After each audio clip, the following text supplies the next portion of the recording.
listening to the Scoop Slam Podcast.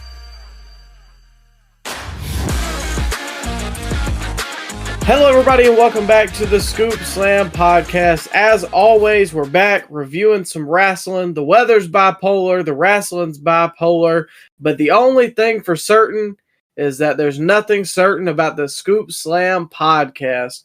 We've got Elimination Chamber to review. We've got Dynamite and Revolution predictions, as it is Sting's last week in wrestling. And joining me along for the ride, as always, is the historian of the Scoop Slam Podcast. He knows a thing or two because he's seen a thing or two. It's Ryan. Yo, Micah, good to be back here with you. Got a packed show, man. We missed too much time. Ready to get back with you and talk about some wrestling. Yeah, it was a busy week for both companies, or is still kind of busy for AEW. This past weekend, we had Elimination Chamber, so we are going to scoop it and slam it, the old format for that. And then we've got Dynamite to talk about, as well as our predictions for what I think half of it is a good card.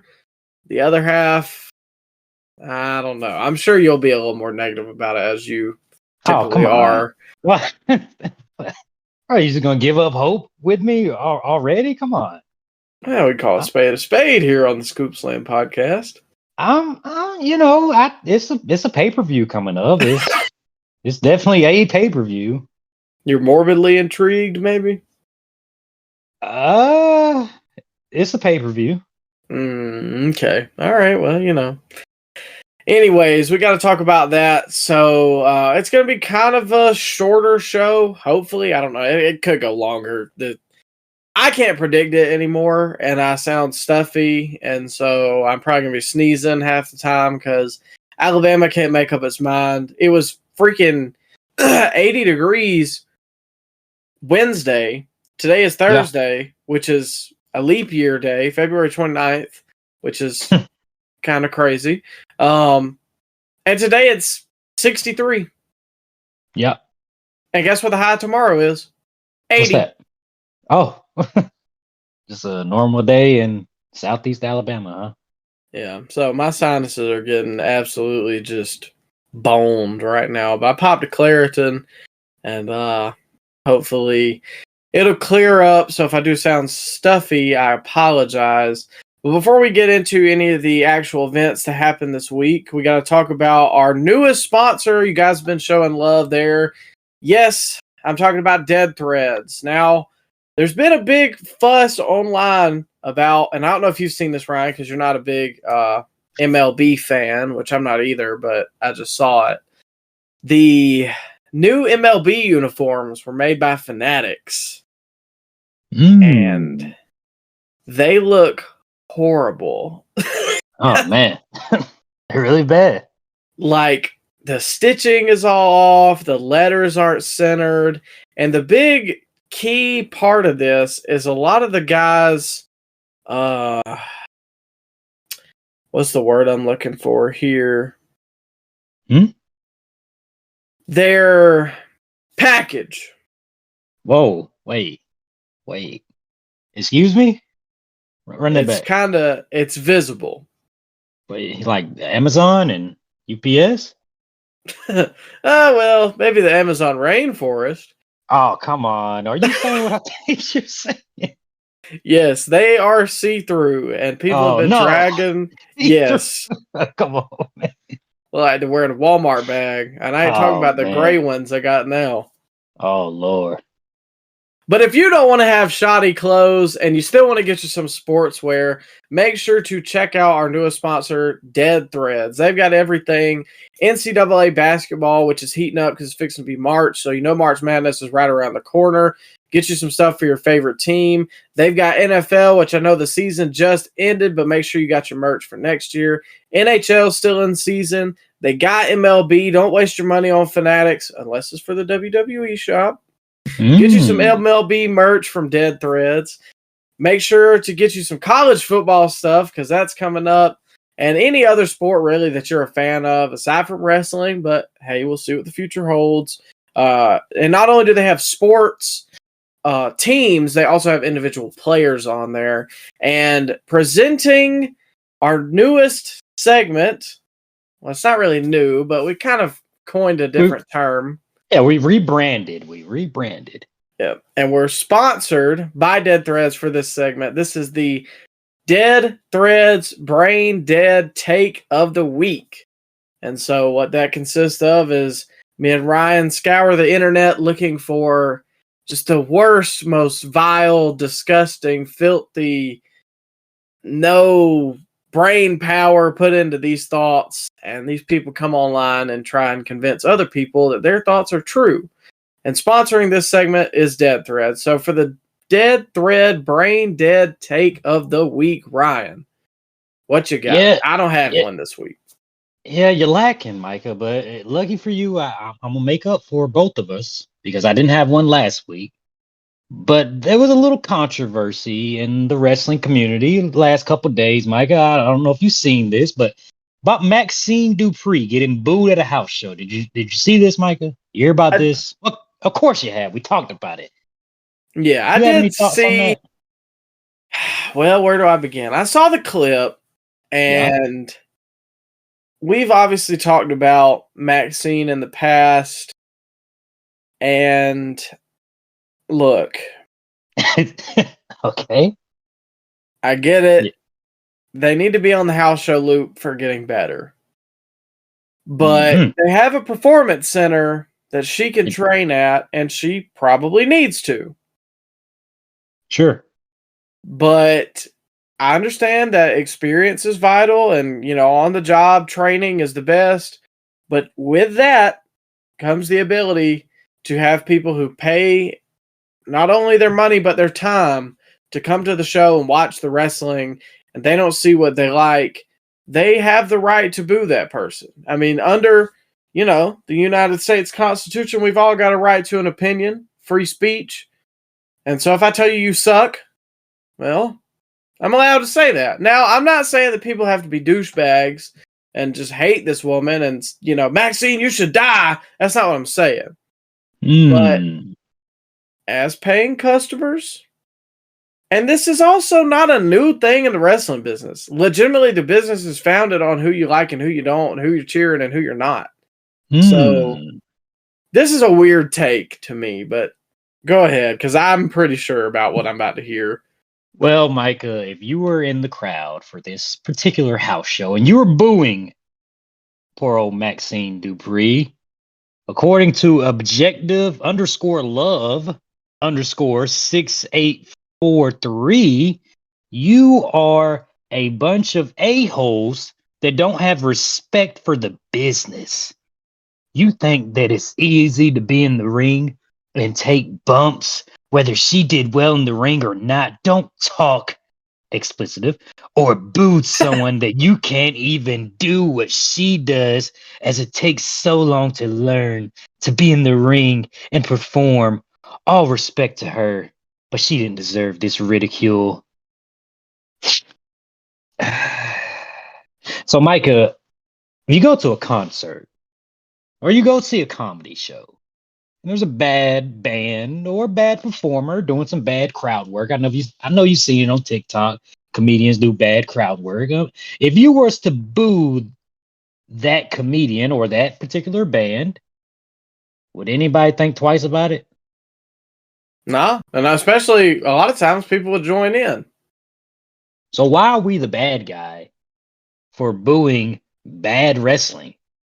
We should never boo bad wrestling, Micah. We just have to sit there and accept the fact that it's bad wrestling. And you have to cheer on everybody. Cheer everybody. Trying really hard. They're trying so hard. It's so difficult and you couldn't do it. So you need to cheer. Even though if it's bad. We can see it's bad. Anybody with eyes can see it's bad. Look, man. I got swept into the mass hysteria last year of Maxine Dupree. I got caught up in the moment with the Otis and Chad Gable and Maxine, the group, the Alpha Academy, Micah. I got caught up in it. So yeah, I did give her Breakout Woman of the Year, but I mean the list wasn't huge, Micah. So I didn't have a deep pool to draw from. It wasn't But complete yet either. It was only halfway through the year. it was the half year Scoopies, but still though, man, I did give her that award, but fact of the matter is, Micah, she shouldn't be on the roster, the main roster. I don't even think she belongs on the NXT roster doing the house show loops. She is not good. She's not good at all, man. She looked terrible in the Rumble. I don't know if you remember that. Yeah. It was awful. And then every match she has now, it looks like her confidence is rattled. Like she is messing up almost everything she does now. And there's clips circulating online of her against Nia Jax, where she's just, I don't know, man. She just looks lost in there. It's just not a good sight. But we're not allowed to boo that, Micah. We have to cheer for everything she does because we have to protect every single women's wrestler. Because if you don't like a particular women's wrestler, Micah, it's because you're a basement dweller and you wanna bang every women's wrestler. That's what it is. That has to be right, Micah. That has to be. Oh yeah, absolutely. That's all we watch women's wrestling for, right? Yeah. We want to sleep with the women, and the fact that they are not going to sleep with us, we're gonna boo them, Micah. Not because they're bad, just because we want to sleep with them. Yeah. It's such a wild take because if it was anybody else, and I'm not trying to be like this, but if it was a dude, that video would have never gotten popular. And I'm not going to lie and say that women's wrestling doesn't get more hate than men's, because it does, because they are oftentimes more objectified, and a lot of times you'll see a picture of a woman shared before you see a picture of, hot Randy Orton or whatever. But at the same time, let's be honest with ourselves, the pool of talented men's wrestlers is larger than the pool of talented women's wrestlers. Really, just the pool of men's wrestlers is more than there is women. That's just how that works. But Micah, it's like if you say you don't enjoy a women's match or women's wrestling in general, it's because you hate women. That's what really bothers me. Like we just can't say that it's bad just because it's bad. Yeah, that's why I oftentimes I worry that people will listen to this and think something about us, and that's not what it is at all. I'll call out the men's wrestling just as fast as I will the women's wrestling about being bad. You're sexist, Micah. You're sexist. You're chauvinistic if you hate women's wrestling. Well, look, we call a spade here on the Scoop Slam podcast, and if calling a spade means that I'm sexist, then I'll leave that up to your interpretation. All wrestling can be bad wrestling. Men, women, child, broomstick, sex doll, don't matter. Bro, and it's a bunch of white knights came out to protect Maxine. I get it. If you enjoy Maxine, good for you. But calling people out saying that you're getting booed because they want to drink your bath water. Come on, man. What are we doing? What are we doing here? And this isn't a new thing. Do you remember the ridicule people used to get in early 2000s Ring of Honor for being bad in the ring? Have you ever seen those clips? Oh yeah. Yeah. Or Roman getting booed out the building for not being able to wrestle, which you can. Very good wrestler. Or Cena getting booed. I remember one of my earliest wrestling memories watching WrestleMania 22 and John Cena getting booed out the building, and the Chicago crowd was raining down "You Can't Wrestle" to John Cena in 2006. And now everybody loves John Cena. Now everybody loves John Cena. Yeah. Did that bother him? Did he go to? Well, there wasn't Twitter back then, but still, did he write on his MySpace wall that people were mean and that people were jealous of him because they were booing his wrestling skills? No, just took it in stride. Just like I should do. That's if I mess up somebody's order, when I was at CVS, if I rang something up twice, somebody's going to get pissed at me. You know what I'm saying? Everybody's got a job to do. And if you're not doing good at the job to somebody's pleasure, well, then, that you're allowed to be criticized, especially in a performance art like wrestling is, where it's pretty much live theater, just like a sport. You can ridicule somebody. I mean, Russell Westbrook got called Westbrick for years. Again, I'm not saying you got to be disrespectful, but it's everybody's allowed to an say it's opinion. bad. Yeah, you're allowed to say it's bad. So I don't know. That was I wondered if that was going to come up because it was a really hot topic for whatever reason, but I think it's ridiculous. But the fire got flanked. The fire was burning real. What I'm trying to come up with a simile here, Micah. The flame got fanned. Yeah, fanning the flames. That's what I was trying to. Thank you, Micah. But when Rhea and Zelina Vega chimed in on Twitter, that's when it started like catching like wildfire. Which is funny too, because Rhea's really Becky good too. in the ring.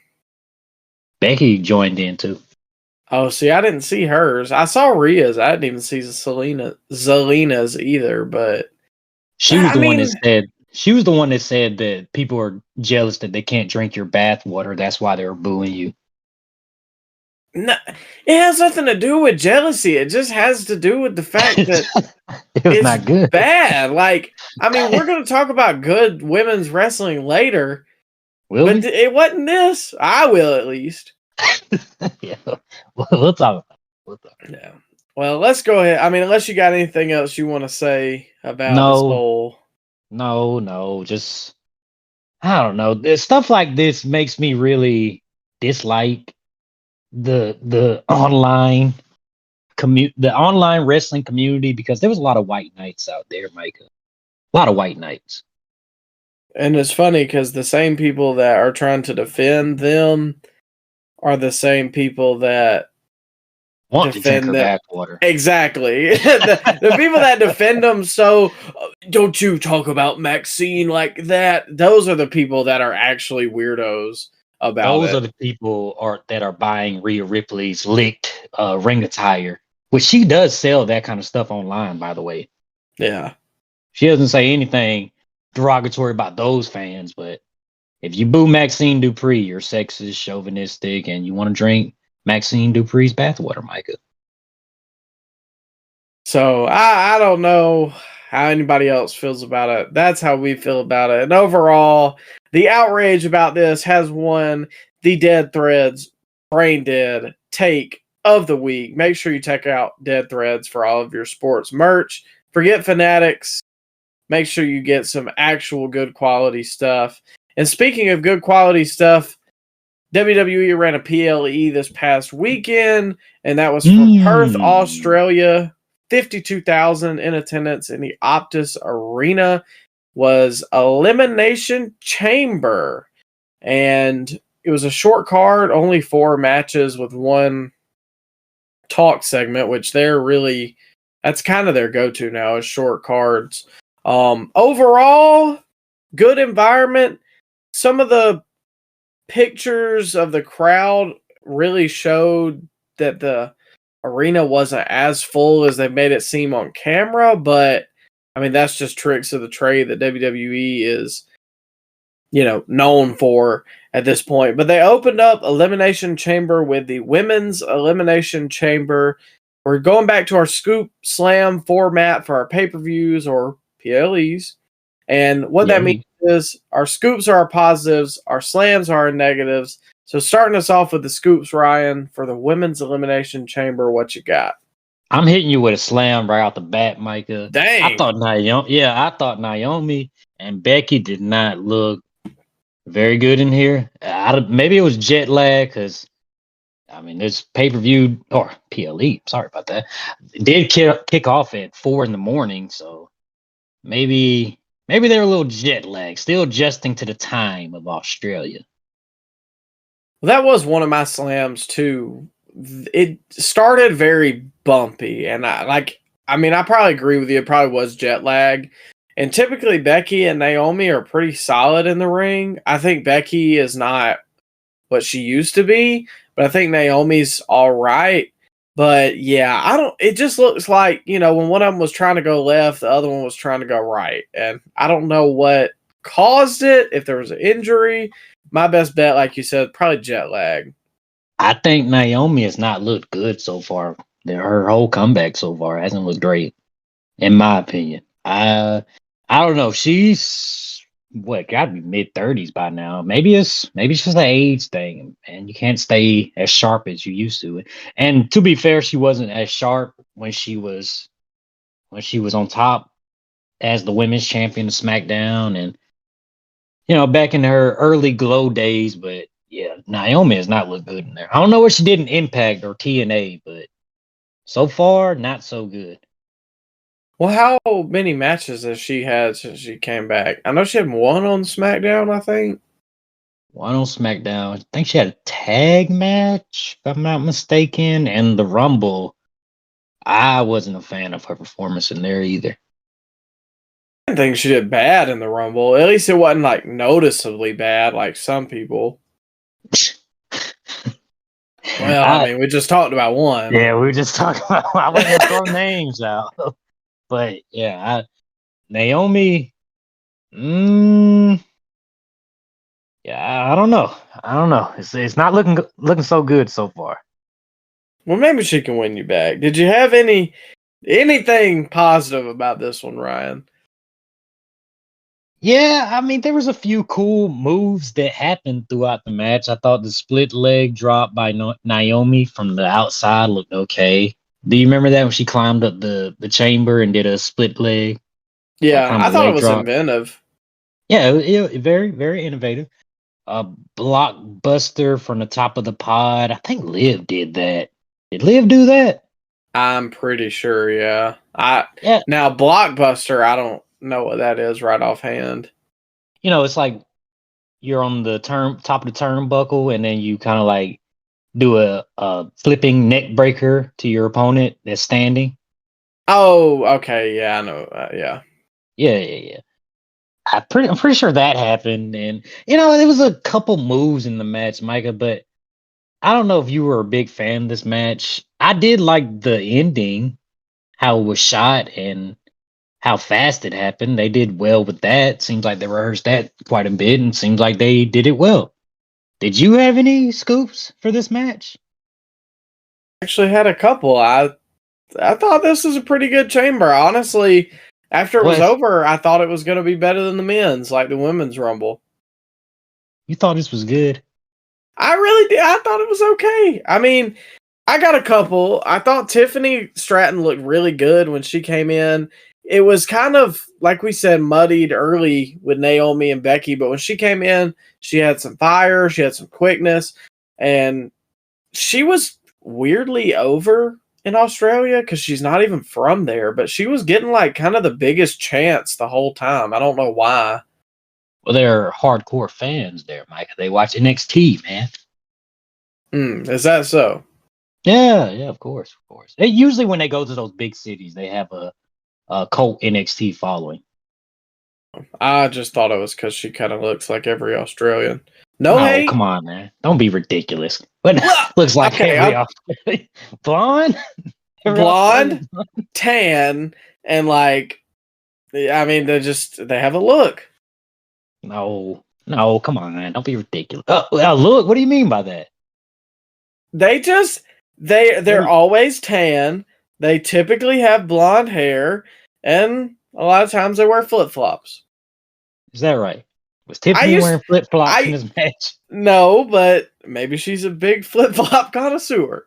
Okay. All right. I used to work beside a company that worked out of Australia. Okay. And the guys would always come in there because they own the company, and they would always come in. They were tan, they were blonde, they wore collared t-shirts, khaki shorts, and they always had flip-flops on. Is that an Australian thing, huh? It's pretty much hot there all the time, from what I understand. I'm sorry if I'm offending. I hope nobody from Australia gets offended about this. Yeah, you all look the same, huh, Mike? That's not. Y'all wear flip flops down there.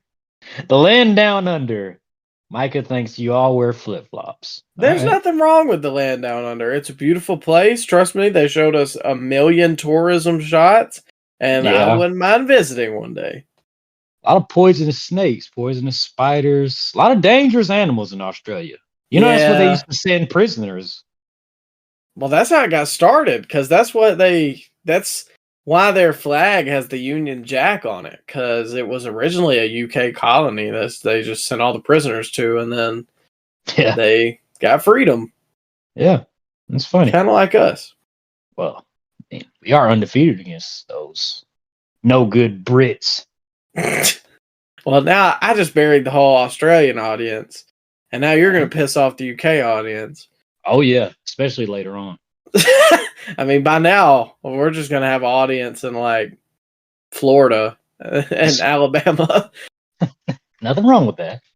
Well, anyways, Tiffany was weirdly over here. I thought she did a good job when she came in, and I think she's not main event ready. She's main roster ready, at least to me. I think she's got good fire and character work. Like, people love to hate her because everybody knows a snotty blonde bimbo. Whoa. Yeah. I thought you were about to throw down your first curse word there. Oh, no. Tiffany, she's good in the ring, I guess, but I don't know. Her promos kind of bother me. Maybe they'll grow on me. I think you're too hard on the new age promos.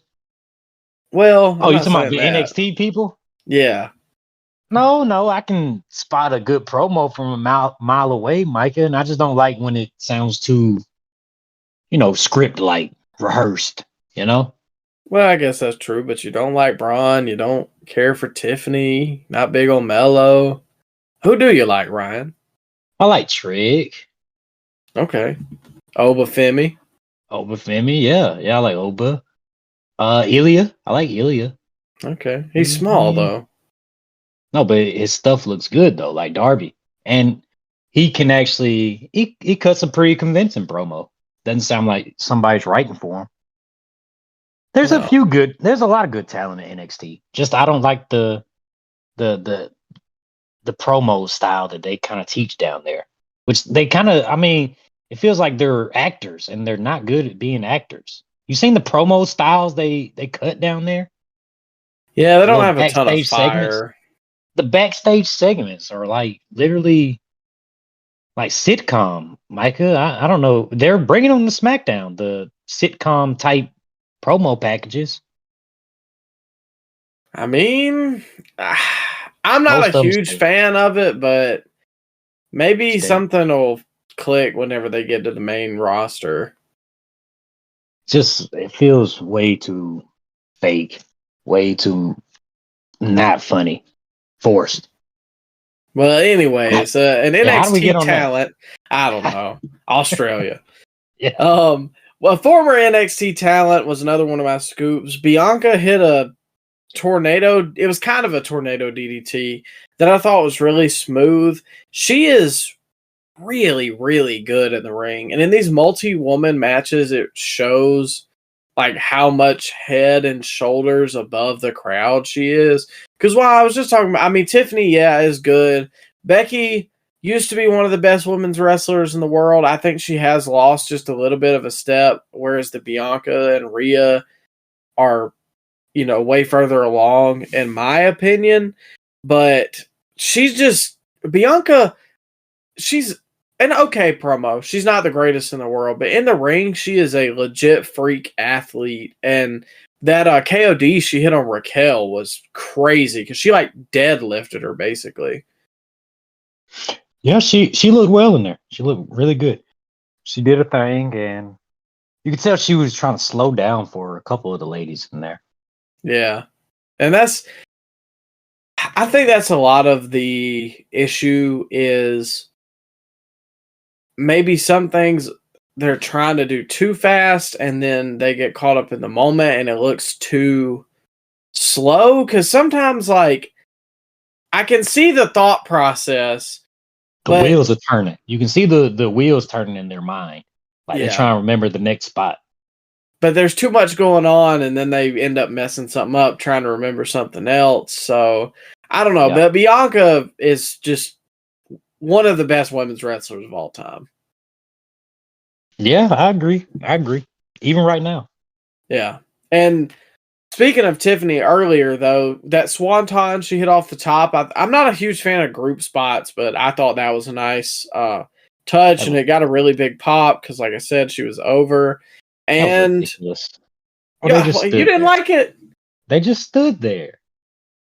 Just looked up. And then she took her time doing it. Like she had to tap her wrist. It's Tiffy time. I guess that's her thing she does. But she did that for a good 3 or 4 seconds, looking around at the crowd while everybody down below was just standing there. Like, did she really have to do that taunt? Like she's Damian Lillard? Did she not do that? Well, that looks stupid. I'm a sucker for a swanton. I mean, it looked well. I mean, it looked good. I keep on saying well. It looked good when she did it. Just start saying great. It was great. Well and great. She did that in the Rumble, didn't she? She did that same spot in the Rumble when she came out there. Swanton on a group of ladies. I think you're right. I honestly don't know. There's so much happened that night. Yeah. Whirlwind of emotions by the end of it. But lastly, I do have to agree with you. I thought the finish was unexpected and quick, especially like Bianca getting caught quick by Liv. I think was the best way to have Bianca get out because I couldn't really see anybody just 1, 2, 3 beating her flat. And I mean, it was kind of flat, but do you understand what I'm saying? It was just a quick roll up that caught her unexpected. Whereas if Liv had hit her 18th code breaker on her and that was what got her out, well, I can't buy that. Yeah, and it was all one camera shot too. Like they didn't cut away once, which is crazy because under Kevin Dunn, there would have been 25, 30 camera cuts in that little 5-second sequence they had at the end. It was really nice. I like what they did there. 25 to 30 might be lowballing it. Yeah, it was a lot of camera cuts, man. A lot of camera cuts. But in the end, Becky ended up winning the Women's Elimination Chamber, so she is going to go on to face Rhea Ripley at WrestleMania, which, as I said on the last show, that's the expected result, even though I would rather see Bianca. I am kind of hoping Bianca turns heel soon, just because I would like to see that, and especially with Rhea kind of being a babyface now. I don't know. Wouldn't hate it. They got a lot of baby faces with the women right now. Becky, Raquel is kind of a baby face, but she's not at that level though. Yeah. Naomi's a baby face. Jade is probably going to be a baby face. But are they? I guess Bailey too. Did you say Bailey? No, I didn't. But yeah, it's another one. Yeah, there's not a lot of main event ladies because you said Naomi and Raquel, but they're not really at that level that Bianca or Rhea or Bailey is at right now. I think Naomi's a contender, just not probably somebody you want to exactly put the belt on. Maybe like a one-off pay-per-view or PLE match. I don't see her doing a long program as like the headliner on the SmackDown ladies side or the Raw ladies side. I just don't see that at this point. Maybe back in the day when they didn't have a lot of decent women's wrestlers on the roster, they had a lot of subpar women's wrestlers. But at this point, Micah, when you had Rhea, Bailey, Becky, Bianca, potentially Tiffany, I don't see Naomi at that position anymore. I don't think she can do it. We'll have to see what time holds. But as for your slams, Ryan, I know you're itching to drop a couple on me, so I'll let you go ahead and start if you got another one other than the start of the match. Yeah, the code breaker spamming by Liv Morgan was something. I wish I kept a count, but Yeah. after like the first 5, I was like, okay, this is getting a little much. And It's then it literally just kept going. it's like when you first like if you go back and play like an old wrestling game that you ain't played in a while and you only know like 2 moves and you just keep on spamming that same move the whole match. It kind of reminded me of that. Yeah, or like when you're a kid and you used to like customize move sets and you really like one move, so you'd spam it. Like you'd have it a bunch on your custom character. What was your custom character's finisher? Do you remember? Oh, absolutely. It's always the reverse neck breaker, the rude awakening. Ah, I used to go with the overdrive, the MVP finisher. Really? Because Yeah. everybody always buries that move because it looks so goofy. I thought it looked cool as a kid. I don't know. I think as a kid, I never thought about it. As an adult, it How does it hurt literally you? does nothing. How does it hurt you?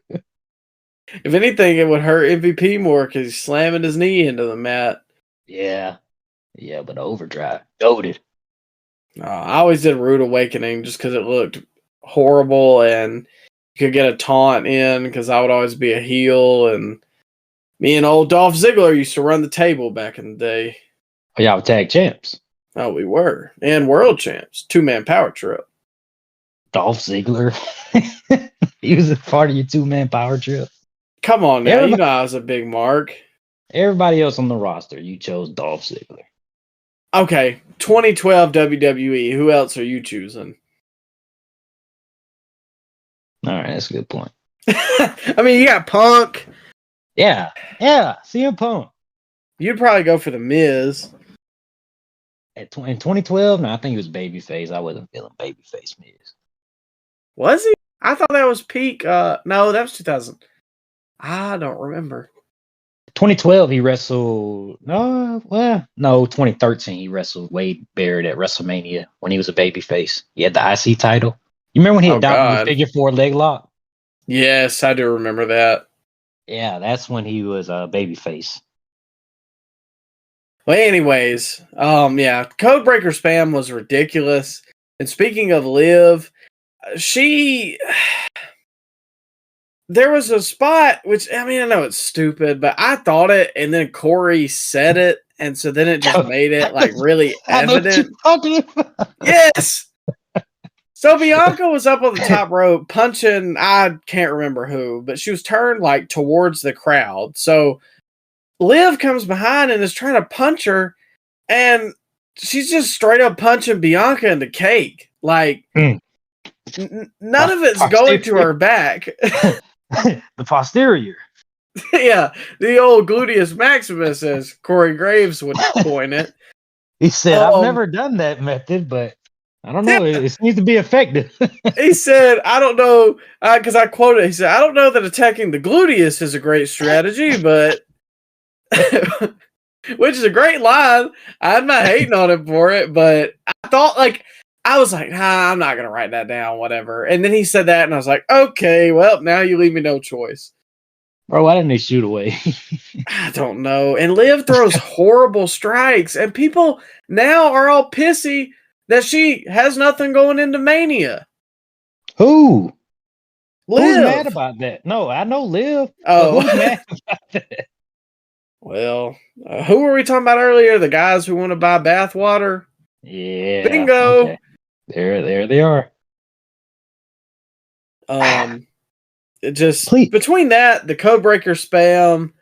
I mean, dude, she spammed more Codebreakers than a super kick would be spammed in a Usos versus Young Bucks match. Oh, come on.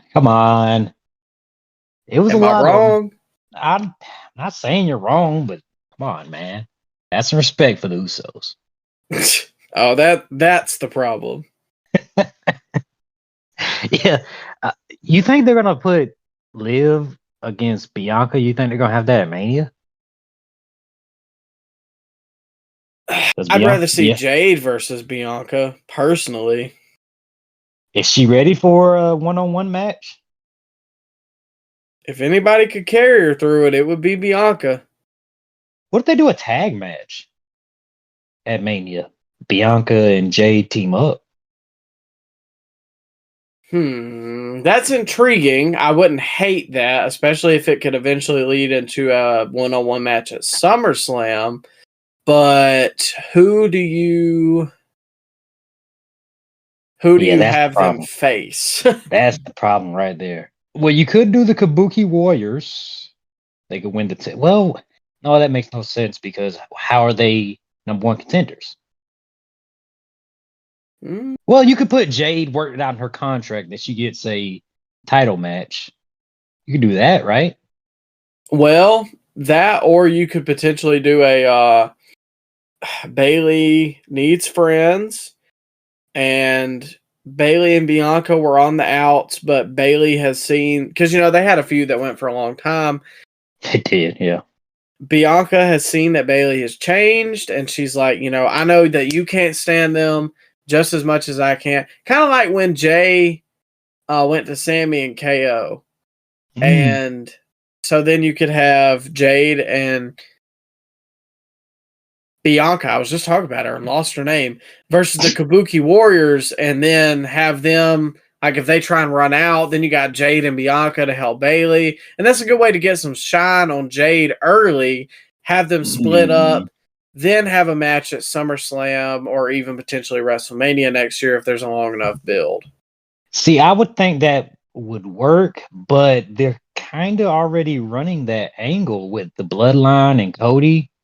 So I don't know if we can have two angles that much the same, can we? Because they're kind of doing that with the Bloodline. Cody needs help with the Bloodline. Seth is gonna help him out. Maybe Sammy gets involved, and then you can't do the angle with Bayley. She needs help with damage control, so she calls in. You see what I'm saying, Micah? There is a lot of similarity, but I don't know that it would, because the Cody Roman thing is like, I mean, not to be like this, but it's a huge, long-running story that's been spanning legitimately years, whereas this is kind of like a 30-day thing. I don't think that it would draw that much comparison. Yeah, I don't think they're going to leave Bianca off the card. And Liv is still getting TV time every week, so maybe they'll do like a spotlight match like they did last year with the 4 women's tag team match. The 4-way women's tag team match, Micah. Do you remember that happening? Yeah, I remember it being on the card. Yeah. Maybe Other than that, I don't really remember much about it. Yeah, maybe it'll be like this year. Well, I don't know. We'll have to see. There's a lot. That's a cool thing right now is, I mean, we do know a lot about WrestleMania in terms of the championships, but there's still a lot of key players who don't exactly have anything lined up. LA Knight, Randy Orton, Sammy, KO, like we think they might be involved in like a Logan Paul thing, or Sammy might be involved with the Bloodline stuff or the Drew stuff, but nothing's set in stone. So it still makes the weekly television compelling. We're getting close though. I think it's less than 40 days away now. Yeah, I think Elimination Chamber was 40 or maybe Raw, but I heard that the other day. Sorry, I sound horrible. I can feel it. No, you sound great, man. You got to power through for the listeners, Micah. For the scoopists or the scoopers. Scoop enthusiast. Yeah, there we go. Well, speaking of something that I was not enthusiastic about, the following match was the New Catch Republic versus the Judgment Day. And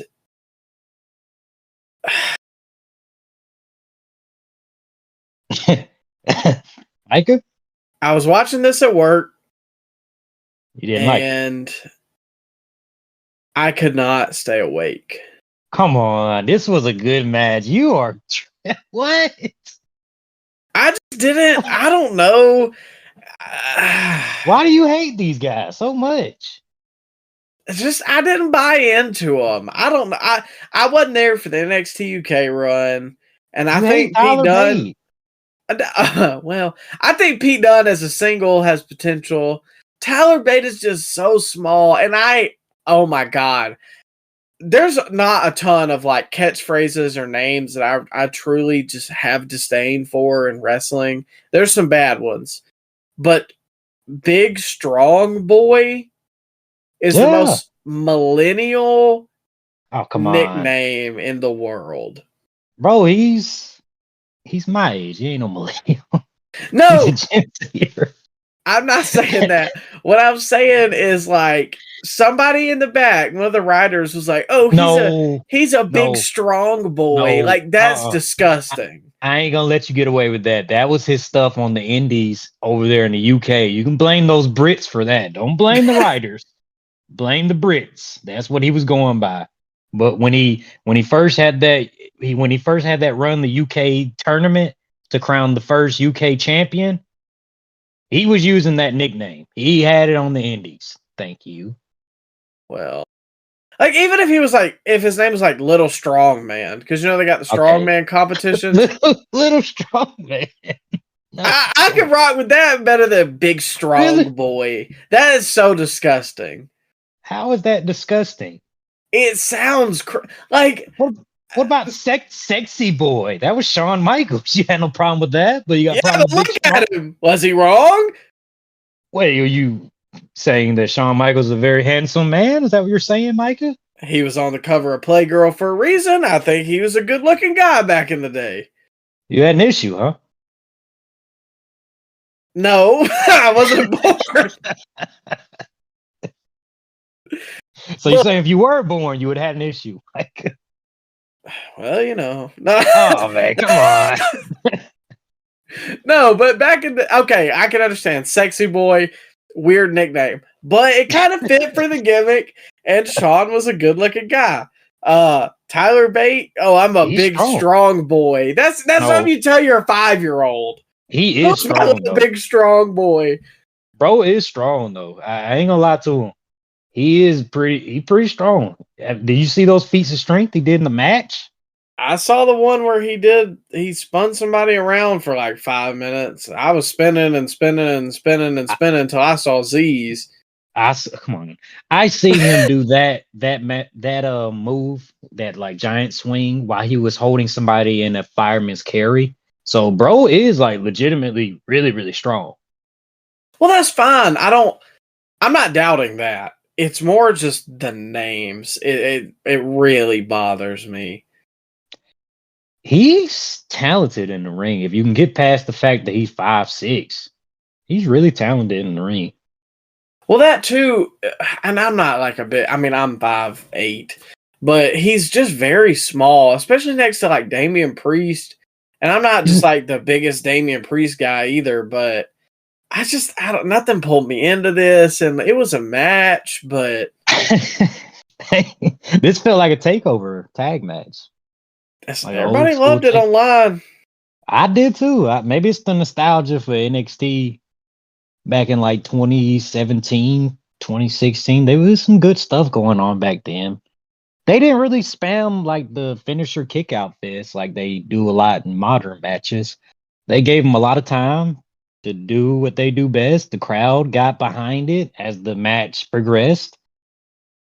I think you're a little too rough on Tyler Bate and Pete Dunne. Well, like you said, I think a lot of it plays into the fact that I didn't watch during the takeover days. I think there's also another factor, and I'm going to see how you feel about this, and then we can move on. Because, like I said, I watched this, but I had no takeaways. So if you have them, nothing, you had nothing. I thought the heat that Dom got was really nice. Wow. I think I'm just burned out on tag team wrestling. Ouch. You don't like tag wrestling, huh?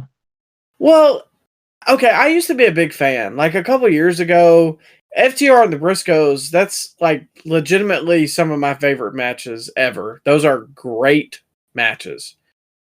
But am I crazy to say that like a lot of tag wrestling is just extremely the same thing every single time now. And I know like there's a formula you have to go by with it, but like, dude, it is so carbon copy and nobody comes up with anything just inventive anymore. It's okay. We're going to go back and forth. Me and this guy are going to, well, it depends on what company it is, honestly. If it's AEW, they're going to shake hands in the middle. They're going to do some back and forth technical wrestling. They're going to both stand up and pause. The crowd's going to clap.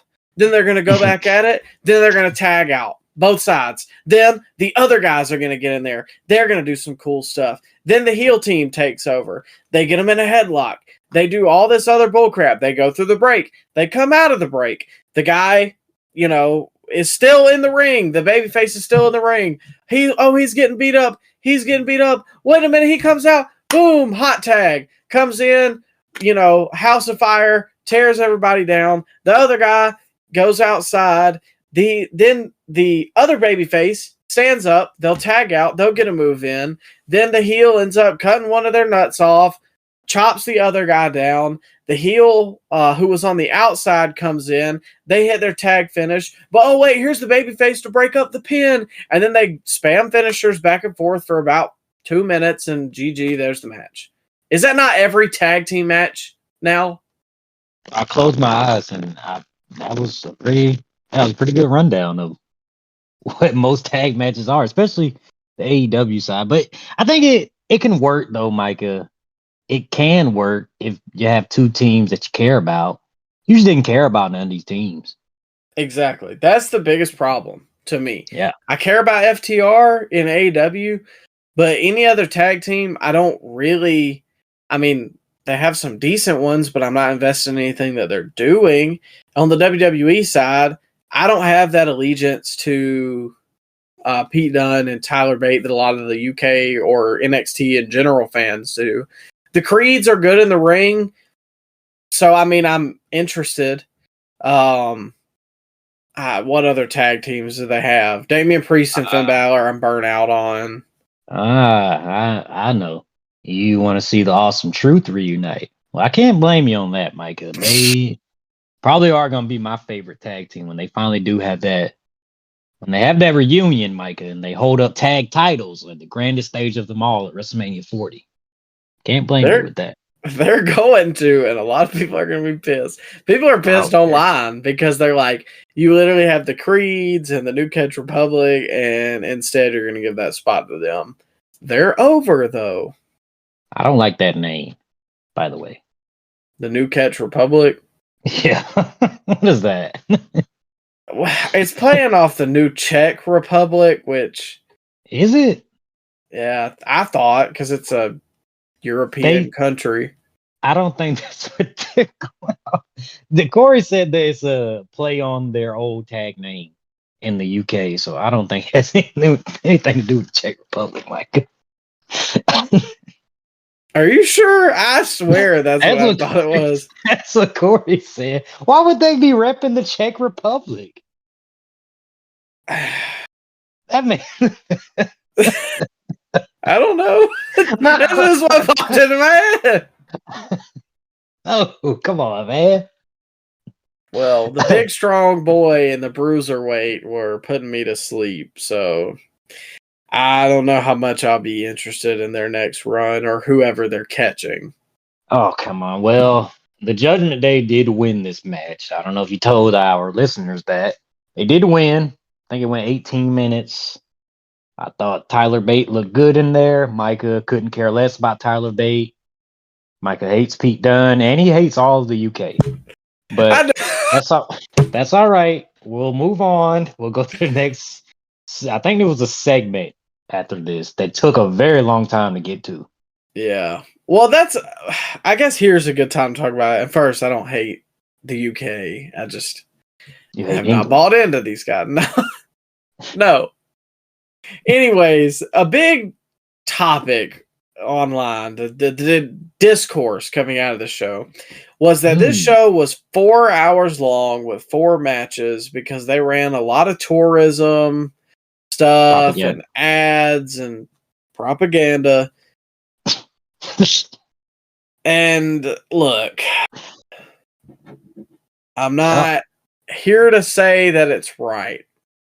At the end of the day, you pay $5 to watch the pay-per-view. They've got to make their money back somehow. And on top of that, here's a little secret, ladies and gentlemen. You want to enjoy the pay-per-view a lot more? You want an inside scoop into what the Scoop Slam podcast does to enjoy a lot of pay-per-views? Watch them on Rewind. Bro, I don't know who was getting up at 4 a.m. to watch this. I would have been mad if I did, and it took 4 hours for everybody to get through 4 matches. Yes, but like you said, watch it when you get up at noon or 1 o'clock. It's on a Saturday, so most people don't work Saturdays. Just find some time to watch it afterwards and skip through all the nonsense. Yeah, that's exactly what I do for like 90% of the WWE pay-per-views. The AEW pay-per-views, I'll watch them live. Yeah. Well, used to. Some of the ones recently I've been watching on repeat. So I go, Orange Cassidy's on? Okay, let's go ahead. But anyways. Just stay off Twitter. You'll be okay. Just watch it afterwards. Exactly. And nobody is going to be on there freaking upset that so-and-so is not live tweeting a 5 a.m. pay-per-view. And I stay up till 4 a.m. typically just because of the shift I'm on, but good Lord. There wasn't no way. It's not like it's live, like NFL or live NBA, where people are going to be talking about it the next day. That's going to spoil it if you didn't watch it. If it was WrestleMania at 5 a.m., that might be a different story. That's a different story. But I don't know a lot of wrestling fans around me that would be talking about Elimination Chamber the day after. Yeah. So, and it dang sure ain't going to be me, because, again, it's a 4-match card. There's not much to talk about. I saw the card and was like, okay, there's nothing on here. I'm just going to die if I don't catch it live. Cool. I'm going to watch it later. There's a life hack, ladies and gentlemen. Well, somebody did the excuse me, Micah. Somebody did the math online, and the end of the Tyler Bate Pete Dunne Judgment Day match, the end of that match to the start of the men's Elimination Chamber match was 55 minutes, like in between that. Which, to be fair, they did have the Grayson Waller segment. It didn't take that long, man. But the entrances and the packages and the tourist packages, you think that's a deal that the city has with WWE if they bid the money to get the PLE? Oh, I'm sure, especially in another country. Yeah, because they know it's a primarily United States broadcast. Yeah, I forgot they did do that for Tampa. Yeah, we were there, and then I rewatched the event, and they had like 3 or 4 Clearwater, Florida.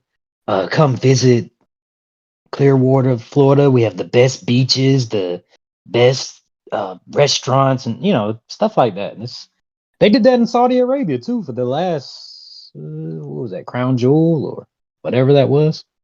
Well, I saw something on Twitter the other day, and then we can talk about the Grayson Waller effect. But it was like somebody was saying, if WWE is so hot right now, why don't they book a Wembley Stadium and try and break the record? And somebody put on there that they used to work in like live event scheduling and stuff like that. And they were like, here's the difference between what AEW does and what WWE does. For WWE's pay-per-views, they get bid on. PLE. They get bid on. So these cities come forth because they know it's going to generate just bukudos of tourism and money and revenue and all that crap. So they bid on it to make their money back. So unless London, or I believe that's where Wembley is going to, it's going to bid on having something in a stadium like that, they're not going to do that. But because why would you go to London and pay when you could go to Puerto Rico and have them pay for it? Whereas AEW, paid out of pocket to book Wembley Stadium, which they already have connections there because Tony has the soccer team and the Jags play there 2 or 3 times during the NFL season. So basically, that's a different scale, and that's why so many tourism ads are ran. That's why you get ads during your PLE. It's not a pay-per-view. It's a premium live event that you pay $5 to $10 for. If I was paying $60 and I got all them ads, you're dang right I'd be pissed, but I'm not. It seems like it's a new thing, though. I don't remember them doing that back in the day. I know they used to have people bid on WrestleMania cities. They've done that for years. In fact, I was listening to Something to Wrestle with Bruce Pritchard the other day, and he said that the first WrestleMania they did that for, have cities bid on the WrestleMania location, was Houston for WrestleMania 17. That was the first time they had a city. Yeah, that was the first time they had a city bid and got WrestleMania there. But the whole about the cities bidding on the premium live events, that's got to be a new thing. I think it comes more for... Okay, so here... And again, this is just speculation. I think they put up the big 4, except for Survivor Series. I don't really think they bid on that one just because it's kind of... It's like the lesser out of the 4. I think they put up WrestleMania, Royal Rumble, and SummerSlam for bid. So you get all these cities, and then you got a Perth or a Puerto Rico or somebody like that who's like, okay, well, if you can't do one of the big 4, we'll pay you to come out here, just make it a PLE. I think that's what it comes down to. They just give them the money, and WWE fits it into their schedule. Yeah, I like that they do it, especially in different countries, because it adds to the atmosphere, especially when you don't see a lot of American crowds. They're used to seeing it so much that they kind of just sit on their hands a lot. But if you go to like a Berlin, Germany, or I don't know, a Puerto Rico, those fans are going to be rabid because they never ever get to see live wrestling, especially WWE. Yeah. And like you said, I think it just makes the experience better for us here in the US. It makes the global impact of WWE just seem even greater too. One more thing, Mike, and then we'll move on. Where do you want to see them go that they haven't been for a premium live event? That's tough. Maybe Asia, somewhere in Asia. Well, the only thing about that is Japan, I don't know, because the customs there are a little different in terms of like what they cheer for and how they act. China's not going to be a good spot to be in. No. They did go to Japan one time for a special event on the network, but that was like almost 8-9 years ago. Was that Great Balls of Fire? No, come on. No, I was being serious. I was not trying to be. No, that was Beast in the East. Beast in the... Okay, I knew it was one of those Great events balls. like with a funky name. Yeah, they went there. I think it was like 9 years ago at this point, 2015. They had a Raw there too, didn't they? In the 2000s? 2004. Because I remember Tajiri was over. Massive. Got a huge ovation. I can imagine that. I mean, he's the hometown guy. Tajiri. A little Tajiri. He represents the whole country. Was he from Tokyo? I don't know.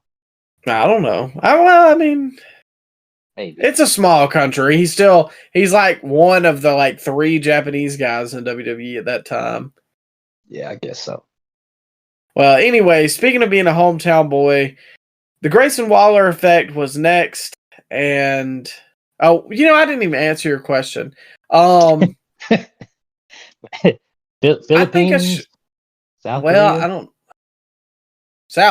North Korea. I think a show in Brazil would probably be pretty good because they have a pretty like rabid fan base for like soccer and stuff like that. I think that would be good. Didn't Jericho almost get arrested in Brazil when he kicked the Brazilian flag? I think he stomped on it. I think that was the last time they went to Brazil. That's heat, brother. Yeah. I mean, Sean stuck the Canadian flag up his nose. JBL goose stepped when they were in Germany. Almost got arrested. He did what? He goose stepped, held up the the little Hail Hitler Oh, thing. oh no, I did Oh not yeah. know that. Oh yeah. You never seen that clip? No, when did that happen? That was like 2004. It's in a tag match. He was on the apron waiting for a hot tag. Or not a hot tag because he was the heel. But he was trying to get heat with the German crowd and he just started goose stepping on the apron. Oh, Jesus Christ. And that's illegal there. So Yeah. he was about to get arrested there. Wow. No, I didn't know that. That's crazy.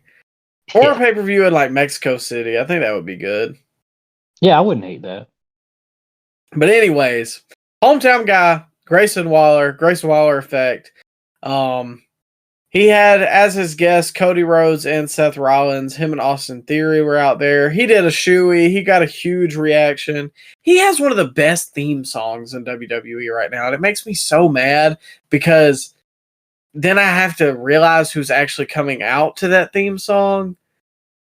The intro is pretty good, but man, is it just me or does all WWE themes have that same kind of, I don't know, corporate rap type Yeah. theme to it? Like Bronson Reed has that same type of theme. The Raw intro is that same type of theme. The intros do suck, especially compared to what we used to have. Just seems like it's, I don't know, corporate rap. I don't know if that's the name of the genre, but that's what people are calling it online. I was about to say, if that's not the name of the genre, then that's exactly what it is. That's the best way I've ever heard it described.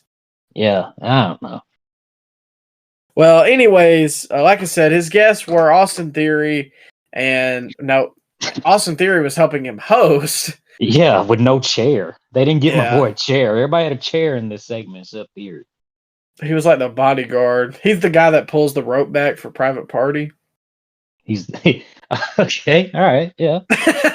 Anyways, but Cody and Seth were in there, and honestly, I didn't have a like huge takeaway from this other than what was the big reveal. This was nothing. A Yeah. big nothing burger. Other than the fact that Cody mentioned that he would face The Rock anytime, anywhere. So I do have to pose the question to you, Ryan. Where do you even think we could see that happen before WrestleMania? You're not going to see that on SmackDown. That's not going to happen on. It's not going to happen on SmackDown. Even though I do think if it did happen on SmackDown, it'd probably do the biggest rating on maybe the last 5 years of SmackDown. But dude, there ain't no telling. I'd say 3.5.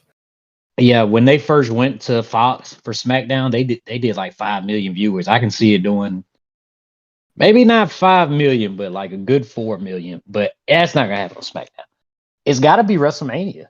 It's got to be WrestleMania Night 1. I don't think we're gonna get a one-on-one match. I think it's just smoke and mirrors right here. Seth and Cody, Rock and Roman. Feel like that's still going to be a tag match for Night 1. Really? So where do you have Seth and Drew then? That could be Night 2. So you have both defending? Seth said that he is a couple of days away from being cleared. So he can work 2 nights in a row. Okay. You could even have Drew goad him into it so it kind of plays into his effect. Yeah, that's right. Yeah, because Drew has been picking the bones of everybody he's been facing. He's been, getting nefarious pinfalls from people getting jumped. So I can see Drew, goading Seth into that tag match. And Seth did say that he's going to be there for Cody. You think maybe we get like Seth turns his back on Cody and then stacks the deck even more? Nah, I don't. I think Seth will stay where he's at. You don't think he's laying it on a little too thick right now? I don't know. I guess it depends where they want to go with Drew after this, but they've got that little promo video that's got Rock and Roman on one side and Cody and Seth on the other, and that's what makes me think like they've got to have some kind of tag match or something. But why is Seth on Cody's side though? Cody beat him 3 times in a row. Seth, I don't know. Of WWE. You said what? For the good of WWE, he hates Roman. I don't know. I guess you can put your differences aside to take down the bloodline, but if a guy beat me up 3 times, Mike, I'm not gonna exactly help him fight his battles, you know? I mean, I agree, but you know how wrestling is, especially if it's I'm a babyface and I've got to help the greater. I've got to, what's the word I'm looking for? There's a bigger purpose than me. You know, that's a big. Yeah. But other than that, I mean, Grayson Waller was hugely over here, so that was cool. And Seth came out wearing the Prince glasses. Hate to be like that. Nobody should wear those in WWE, like, ever. Why? You know why? Because Velveteen Dream wore them all the time. Yeah, I liked them. I do too, but that's what I think of now. I didn't think of it until you brought it up. Really? That was immediately what I thought of. I was like, wow, that's the Velveteen Dream glasses. Maybe he borrowed them off of him. Who knows? Well, he's making a return. Hey. Much to a lot of people's chagrin. I'd pop if he showed up, but this whole thing could have been left over there in the States. This could have happened on Raw, if we're being honest, Micah. They did my boy Theory wrong too. Yeah. Oh well, I gotta say this though. He did sell the piss out of it. It was funny, but they treated him like a jabroni. And then Grayson just let his boy get beat down right in front of him. Didn't he help? Well, he snatched the mic from him. He didn't even help though. Mike, if I see you getting beat up, I'm gonna jump in. I'm not just gonna sit there, watch it. Well, you got a point. I mean, I wouldn't let you get beat up like that either, but you know how wrestling is. And then but Mike, on Monday, they didn't even acknowledge it though. Like Theory could at least brought it up when they had a backstage segment. Like, dang man, is it like that? You're just gonna watch me get beat down? Oh, they just moved right along. I thought he kind of shot a look at him about it, or seemed standoffish to him, sort of. Well, that's it? That's the follow-up we get? Well, you know, they love to play secret. Well, we don't know what might happen. Yeah, I guess. But yeah, this didn't do Theory any favors about his future main event of WrestleMania plans. I don't see that in the cards for old Theory right now. Yeah, I don't think Triple H is very high on him. But speaking of potentially main eventing WrestleMania, we got the men's Elimination Chamber up next, consisting of Bobby Lashley versus Kevin Owens versus Randy Orton versus Logan Paul versus Drew McIntyre versus LA Knight. Yeah. And all in all, I thought it was a pretty solid chamber. I did end up liking this one more than the women's, even though I was higher on that than you were. But to start us off with the scoops, Ryan, I'll take the lead on this one. I thought the way that they treated Logan Paul was great. The build up to him just being a prick, which is like the best thing about him because it's genuine. But the way that Kevin Owens and Lashley just beat the crap out of him was great. And then him kind of getting the last laugh on both of them was an even better part in all that. Yeah, he did well in there. He did really well in there. Did you see the clip of him drawing too on the chamber pod? Yeah. He made it. He made the most of his camera time. He's just one of those weird scenarios where it just works. You know what I mean? Sometimes that's just how it is for somebody in the wrestling business. I enjoyed KO and Logan Paul's back and forth in this whole match. I'm kind of excited for their WrestleMania match if that is the direction they're going to go in. That's the only thing. I don't know where they go from here with everybody. I think it's I'm, going to be a multi-man match. I think that I don't like that scenario, a multi-man match. I think you can spread this out. You could have one-on-one matches with AJ and LA Knight. That'll be a good match. Whether Yeah, people but whether people care or not about AJ is a different story. But Logan Paul and Randy Orton, that could be a one-on-one match worthy of a WrestleMania. Do you really want to see Randy Orton in a ladder match, Micah? He just came back from back surgery. not to say it had to be a ladder match, but I think if they But don't give Logan Paul something, if they put him in a match with AJ Styles at WrestleMania, his push is dead. I don't know about that. You could still have him. It's more than what he did last year's WrestleMania. Well, sure, And but we I still got Money in mean, the Bank. You can heat him up again. It's not like he's dead and buried if he wrestles AJ Styles at WrestleMania. Do you know who AJ Styles has wrestled at WrestleMania, Micah? Do you know his past WrestleMania opponents? I do He's not. wrestled he's wrestled Chris Jericho. He's wrestled The Undertaker. He's wrestled Randy Orton. He's wrestled Edge. He's wrestled Shinsuke Nakamura. But he has wrestled some of the biggest names in the history of Shane McMahon. Shane McMahon, he wrestled him at WrestleMania 2. I mean, AJ Styles he's not a scrub, Micah. All these legends want to face AJ Styles for a reason. AJ Styles is still a legend in this industry. I mean, I get that, but right now he's so cold. Like, just nobody cares. You don't think it would add credibility to LA Knight by beating AJ Styles on the grandest stage of them all? If he beat him on SmackDown, is it going to change anything at all? Well, no, because SmackDown isn't the grandest stage of them all, Micah. Come on. I don't know. I think Logan Paul needs to win, or I think LA Knight needs to win the United States Championship at WrestleMania. I don't think maybe he's too big for US title at this point. Maybe he's going straight to the world title or the WWE title. I don't think he needs the US title. You think he dethrones Drew? I can see it. I can see it. Maybe a Cody. He could beat Cody. I don't know about that. They need to start mixing up this main event scene. I'm tired of these 6-year-long reigns for these titles. I think that's really what's about to happen at this WrestleMania. I think Gunther's going to lose. I think Roman's going to lose. I do think Rhea's going to keep it. I think we're going to get new tag champs. I think we're going to get a new US champ. I think a lot is fixed. We're going to get a new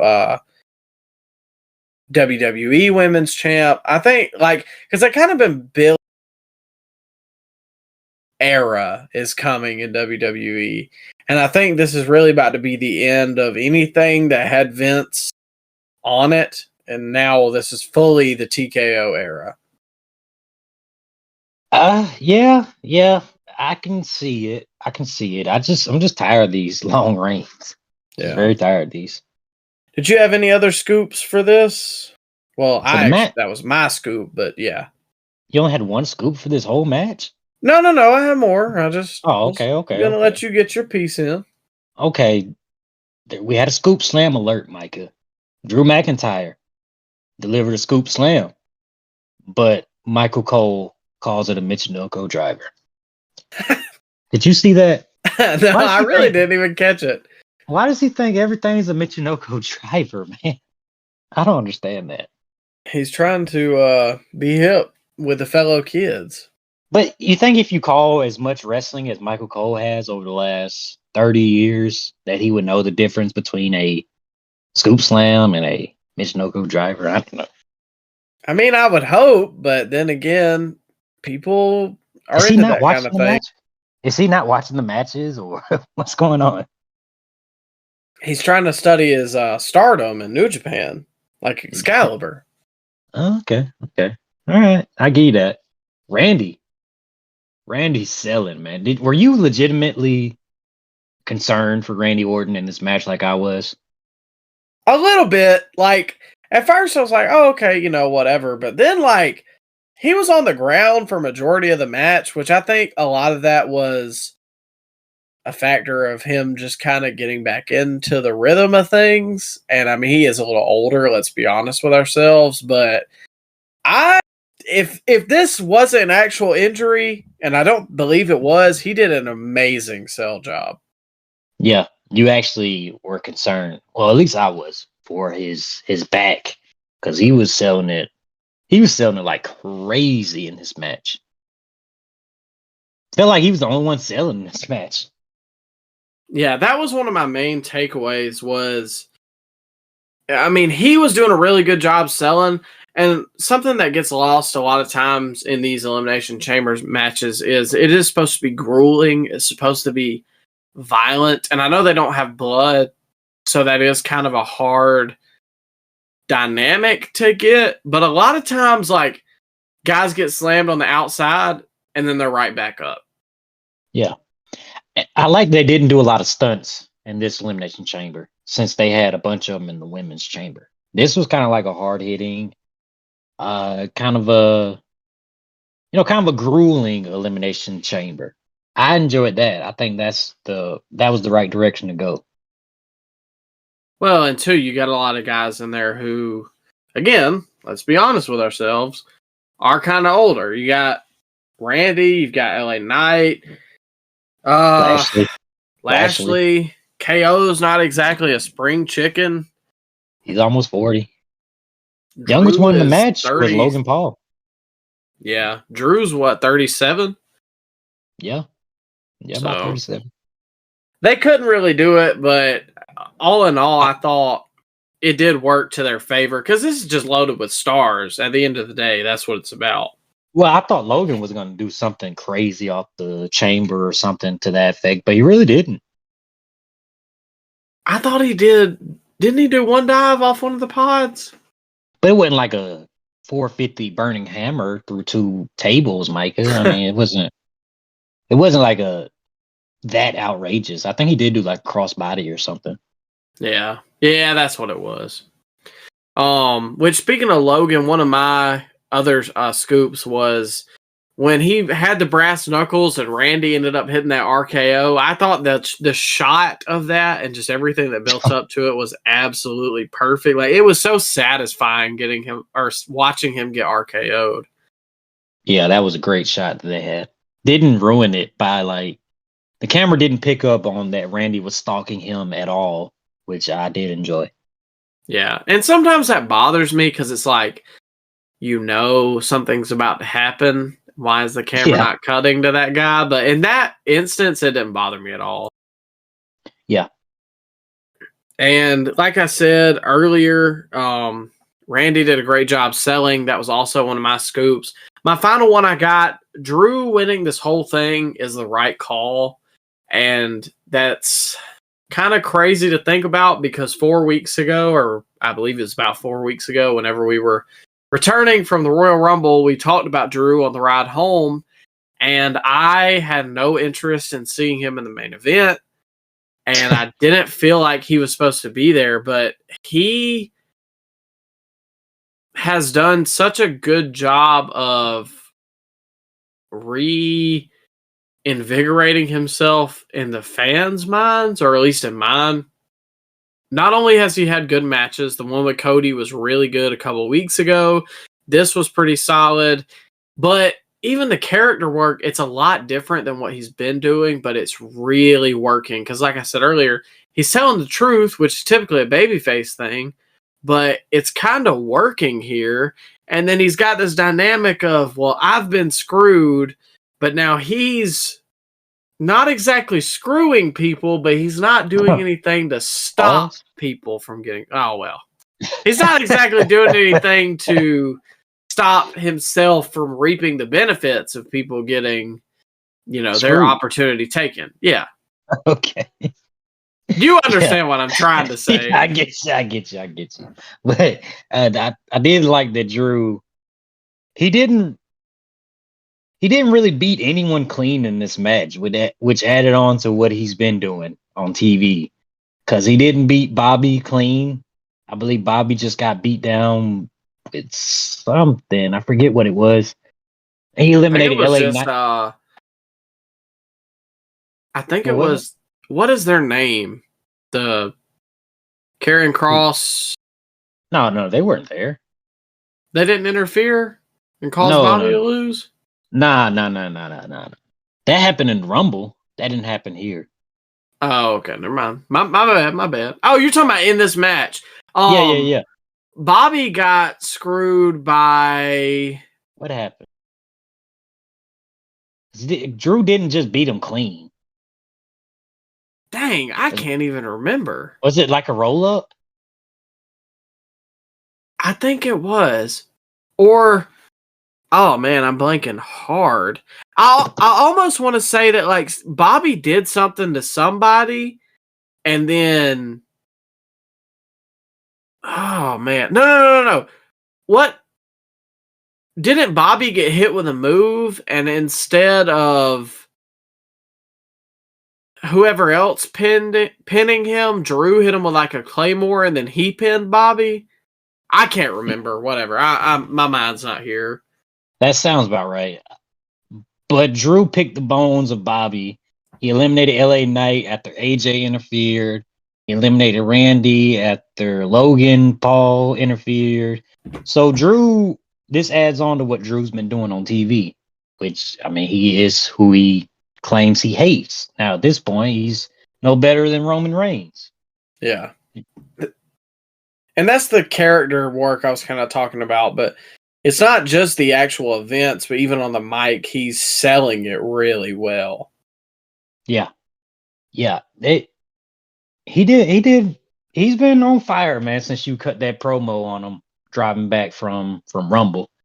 He's been proving you wrong every single week now. Happy I got behind him when I did. But I gotta be honest, I was just kind of half trolling you that night when I was defending. Oh, I know. When I was defending Drew. I mean, I like Drew, but at that point, come on, man, he wasn't WrestleMania main event worthy.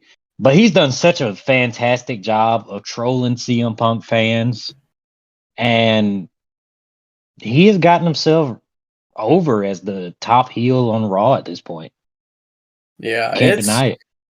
As a Punk fan, it is triggering, but at the same time, it's such good content that I can't be mad about it. Especially because their feud when CM Punk gets back, CM Punk and Drew McIntyre are going to have a really, really great feud. Probably more entertaining than the whole CM Punk Seth Rollins feud that we're going to get. Yeah, which I still think we'll get that down the line, but I think the Drew stuff has more legs now. Yeah. Rather than the Seth stuff just being like, well, I said stuff that I didn't like you years ago. You know what I mean? Yeah. They actually have beef on camera rather than beef off camera. Yeah. Did you have any other scoops for this one, or does that one tie you up as well? Yeah, we pretty much hit on everything. The slams, I did have a couple of those though, Micah. Okay. I only have one, so I'll go ahead and get mine out of the way. The only thing I really didn't like about this, I didn't like the fact that KO and Randy were still in after LA Knight. And I understand that he got screwed, but I don't know, man. I just didn't care. Especially like Randy, I can buy it, but KO, I don't know. I feel like LA Knight could have used a little bit more of the rub than he can. Well, if you didn't have KO versus Logan Paul for Mania, what were you going to do with KO? Well, somebody's got to sit in catering. Oh, wow. Fat shaming again, huh, Micah? Whoa. Come That's on, not man. what I said. Man. They could have found something else for him to do. They would have ran out of food, but I don't think... Yeah, who's fat shaming now, ladies and gentlemen? KO, he has been in a singles championship drought for a long time now, Micah. So I don't I don't necessarily think that's a bad idea to have him win the U.S. title from Logan Paul. Yeah, but you got LA Knight right there. But does LA Knight need that at this point? He can just go straight to the main event scene. Isn't like mid card a little beneath him at this point? I mean, maybe. I think it would be fine, but I think they're building him up for bigger and better things in the coming year. But right now, Logan Paul, Kevin Owens, that seemed to be the direction. What was your other slam? Or did I just step all over your last slam? no, that was it. Oh, that was it? Yeah, Okay, you didn't yeah. step all over it.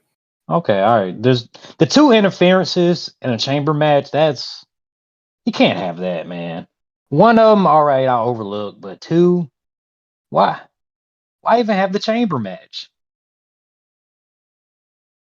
I see, and I know. Are you talking about the interference from? Yeah, from AJ, and then you had Logan Paul interfering with the finish as well when he folded up Randy like laundry.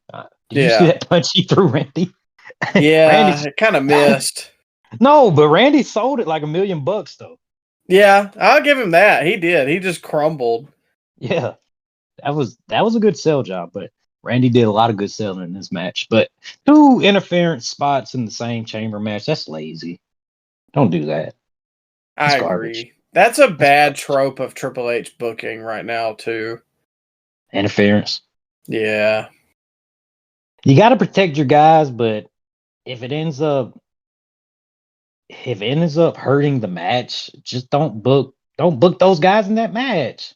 Then it works sometimes. Like when Drew and Cody had that match on Raw a couple weeks ago, that makes storyline sense for there to be an interference. But here, like, okay, I get it for the LA Knight AJ Styles one if you're trying to further that feud, but for the Logan Randy, like, I think that could have been a little different. I don't know. Did AJ Styles travel 23 hours just to beat up LA Knight? Apparently, all the way from Georgia. How mad do you have to be to travel 23 hours? A long flight. He's just seething. Just brooding all the way there. Just got his hoodie on, too. Listening to his old TNA theme the whole time. Oh, man. Which one? Get Ready to Fly? No, that one's too happy. I do like that one, though. What was the other one called? I forget, but I know it was a great theme. Yeah. I can, like, hear it in my head, but I can't remember the theme. Somebody's going to be... Evil Ways? Oh, yeah, that is it. That is Yeah, it. there we go. Okay. I'm the historian today. Ah, look at you. Oh, hey, it is a leap year. It'll be the only time this happens in 4 years. Yeah, leap day. Well, anyways, did you have any other slams for the chamber match? Nah, I was going to go with another slam, but I think we already hit on that, so... Overall, I did enjoy the chamber match, though. Yeah. I mean, honestly, I enjoyed pretty much the whole pay-per-view, which we're about to get to the last match. But, I mean, the tag match wasn't bad. It just wasn't memorable to me. Well, we didn't have a pay-per-view, Micah. We had a PLE. Oh, here we go. You and your terms.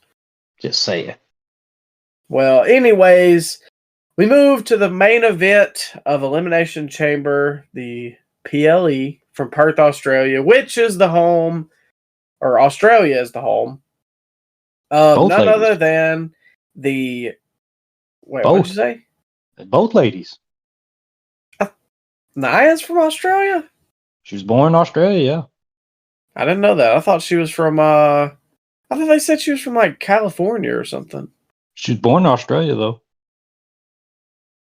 Yeah, yeah, they brought it up in the match. She is from. Hold on, pull that up real quick. We need the guy from what's his name? Jamie.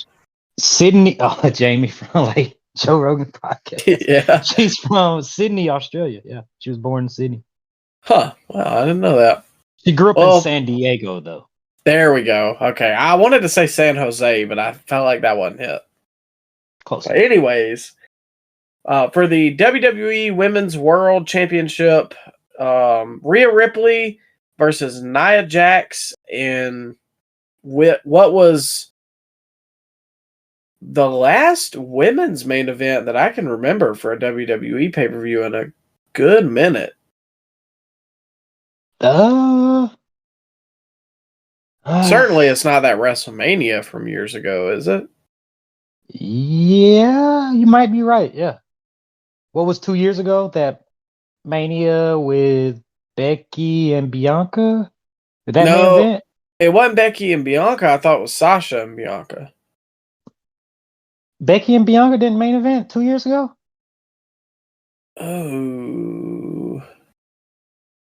No. You're right. It did. WrestleMania 39, not 39, 38, night one. Yeah, that makes sense. It's been a while, though. Yeah. But I felt like it was deserved, obviously, because Rhea's very much over and it was her hometown. And honestly, I've got to admit, I was not anticipating to like this.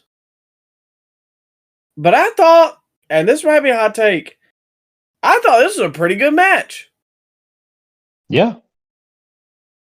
And I feel like Nia Jax, since her return, has been a really good hire that a lot of people dogged on when they first brought her back. But that was one of my scoops, was they've done an excellent job of building her up like, a terror, somebody that's just impossible to deal with, or she just terrorized the women's roster. And especially to be able to make somebody like Rhea, who's been a dominant, powerful heel, she shifted her entire dynamic in this match to an underdog, powerless babyface. Yeah, and they did work really well in there together. Yeah. Big man, little man match. And I'm sure they were both trying to. Like I said, it was hometown for both of them, but I don't know. I mean, I'm very much impressed with Rhea, don't get me wrong.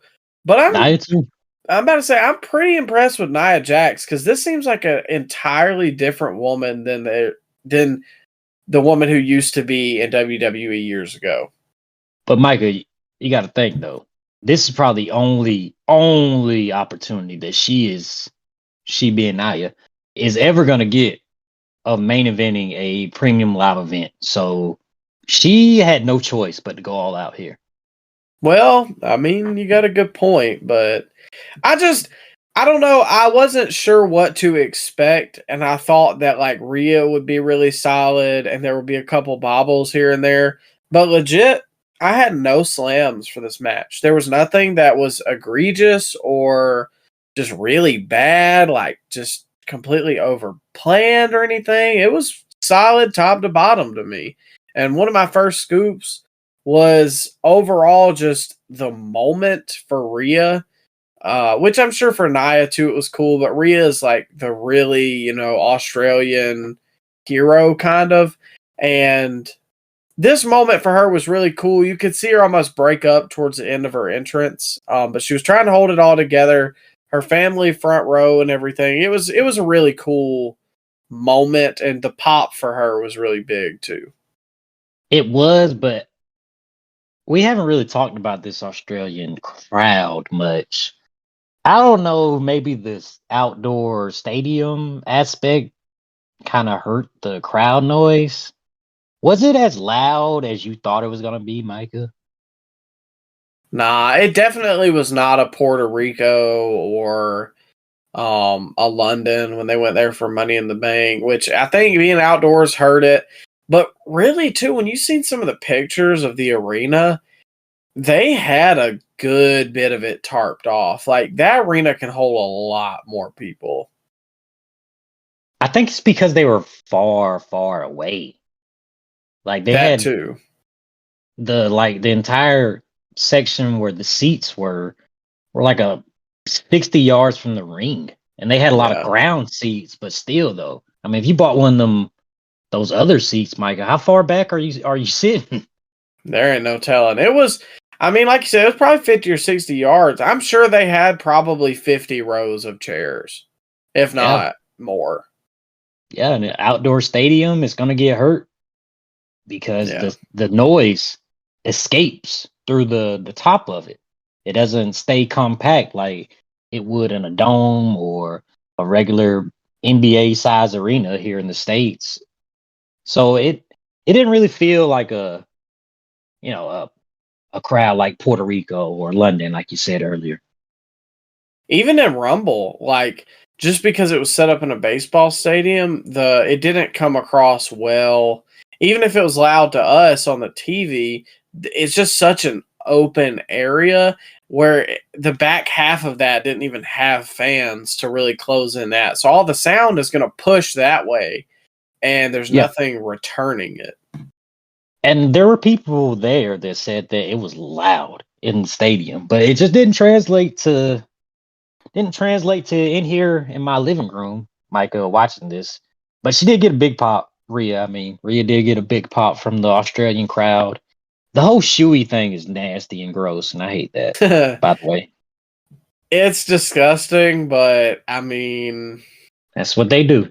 It's their thing. I'll let them have it. All right, but it ain't going to be over here. It ain't going to be my thing. Yeah, no. I'm going to need some money for that. Yeah, well, it's probably a lot of women's wrestling fans that would love to break out a Rhea Ripley shoe. You know, there's probably some guys defending Maxine we were talking about earlier. All right, there you go. Did you have any scoops? I got a couple more, but, we can ping pong back and forth. I didn't write anything down for this. I enjoyed the match overall, but I didn't really have any scoops or slams per se. Well, I got a couple, and I'm sure I'll try and jog your memory with them. She hit a really nice superplex. Rhea, being she, hit a really nice superplex and then hit the riptide. That, all that for Nia, even when Nia climbed up on the top rope, it's just crazy to see. Obviously, I don't mean this negative at all. Okay. Well, what I was going to say is a lot of how she kind of wrestles is Yokozuna-esque. And what I mean by that is a lot of guys will say, if you watch a Yokozuna match, it kind of seems unpolished, kind of seems rough, like Yokozuna's like kind of just beating the crap out of the guy. But it works, and if you ask a lot of guys, Yoko was a good worker. And so I think that maybe is kind of where Nia is at now. I'm not saying she's a good worker because people have came out and said that she's bad. I think that's just her style.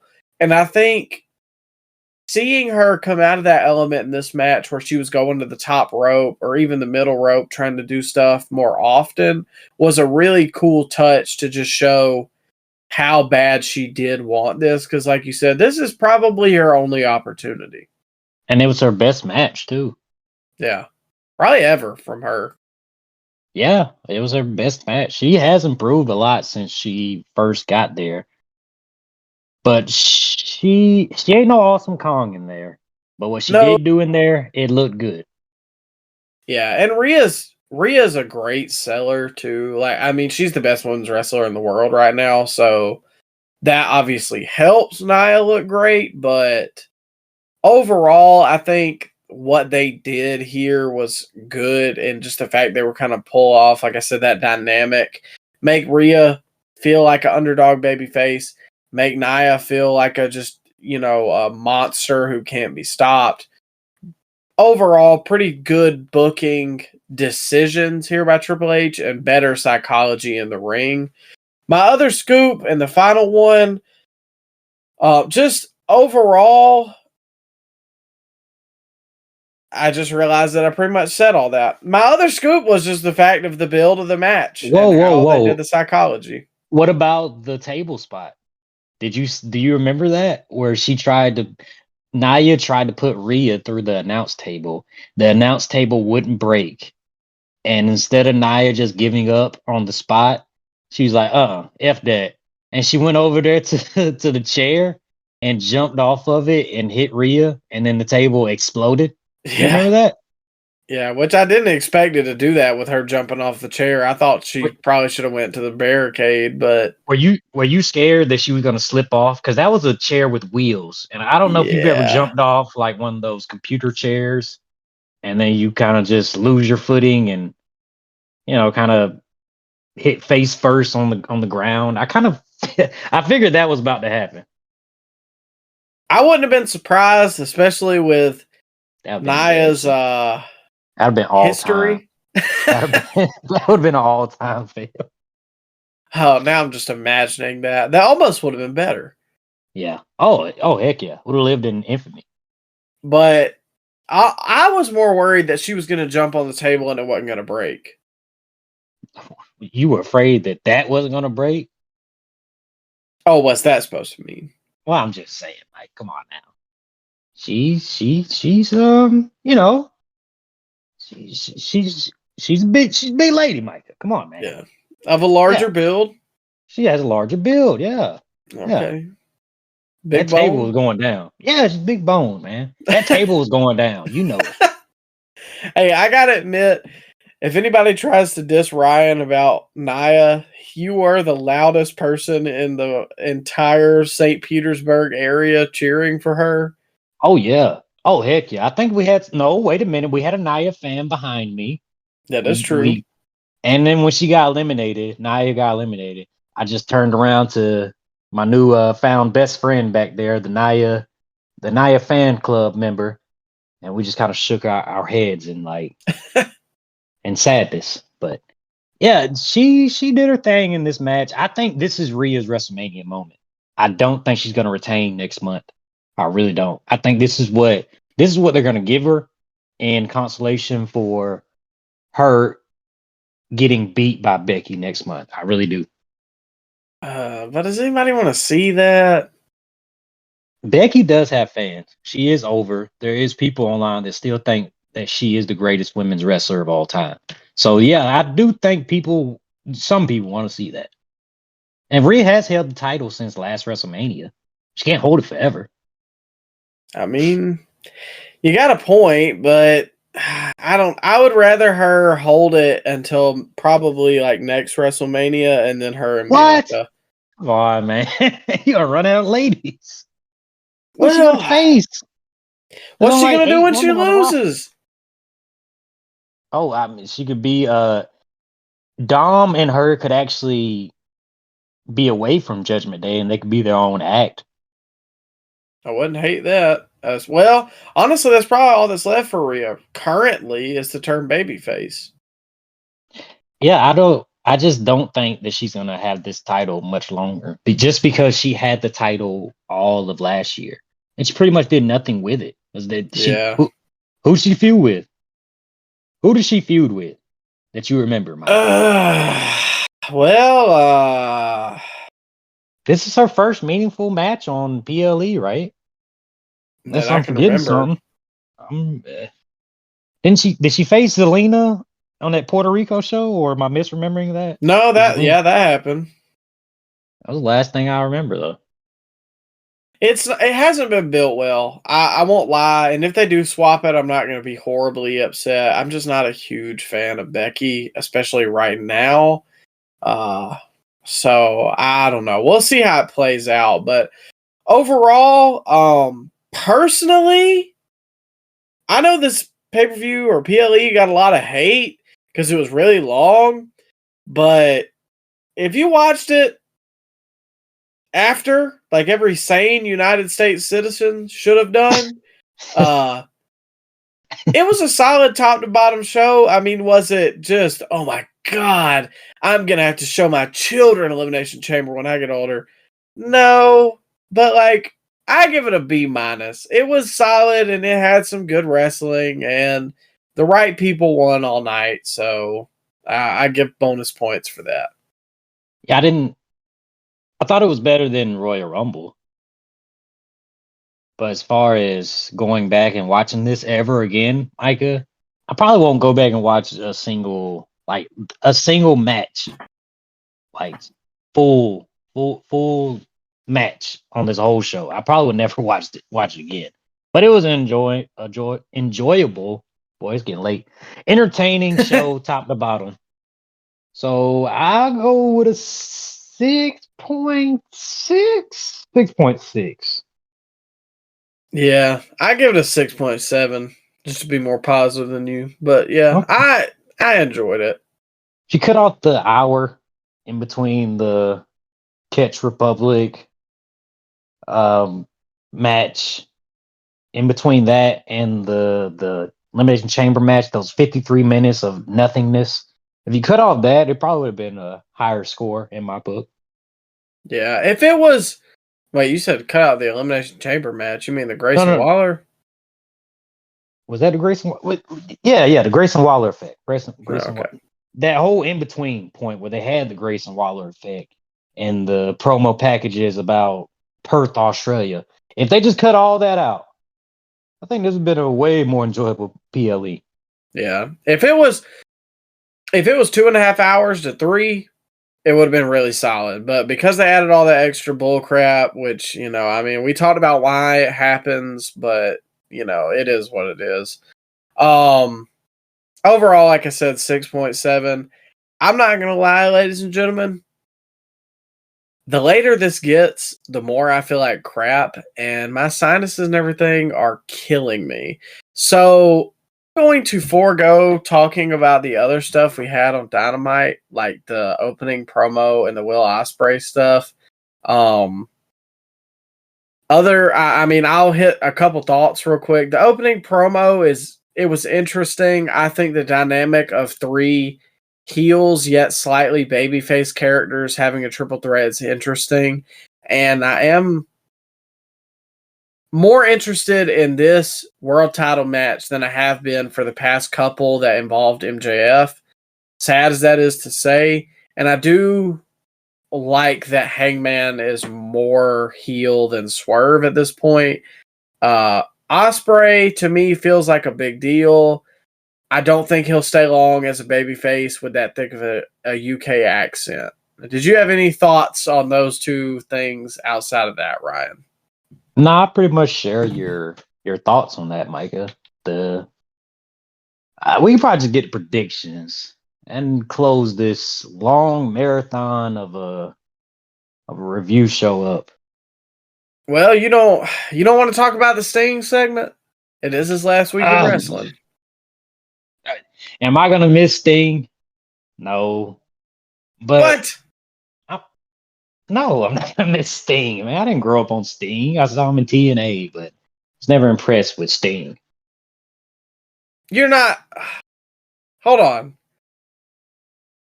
You're not a little stinger? I'm not a stinger. No, I'm not. I'm not a little stinger.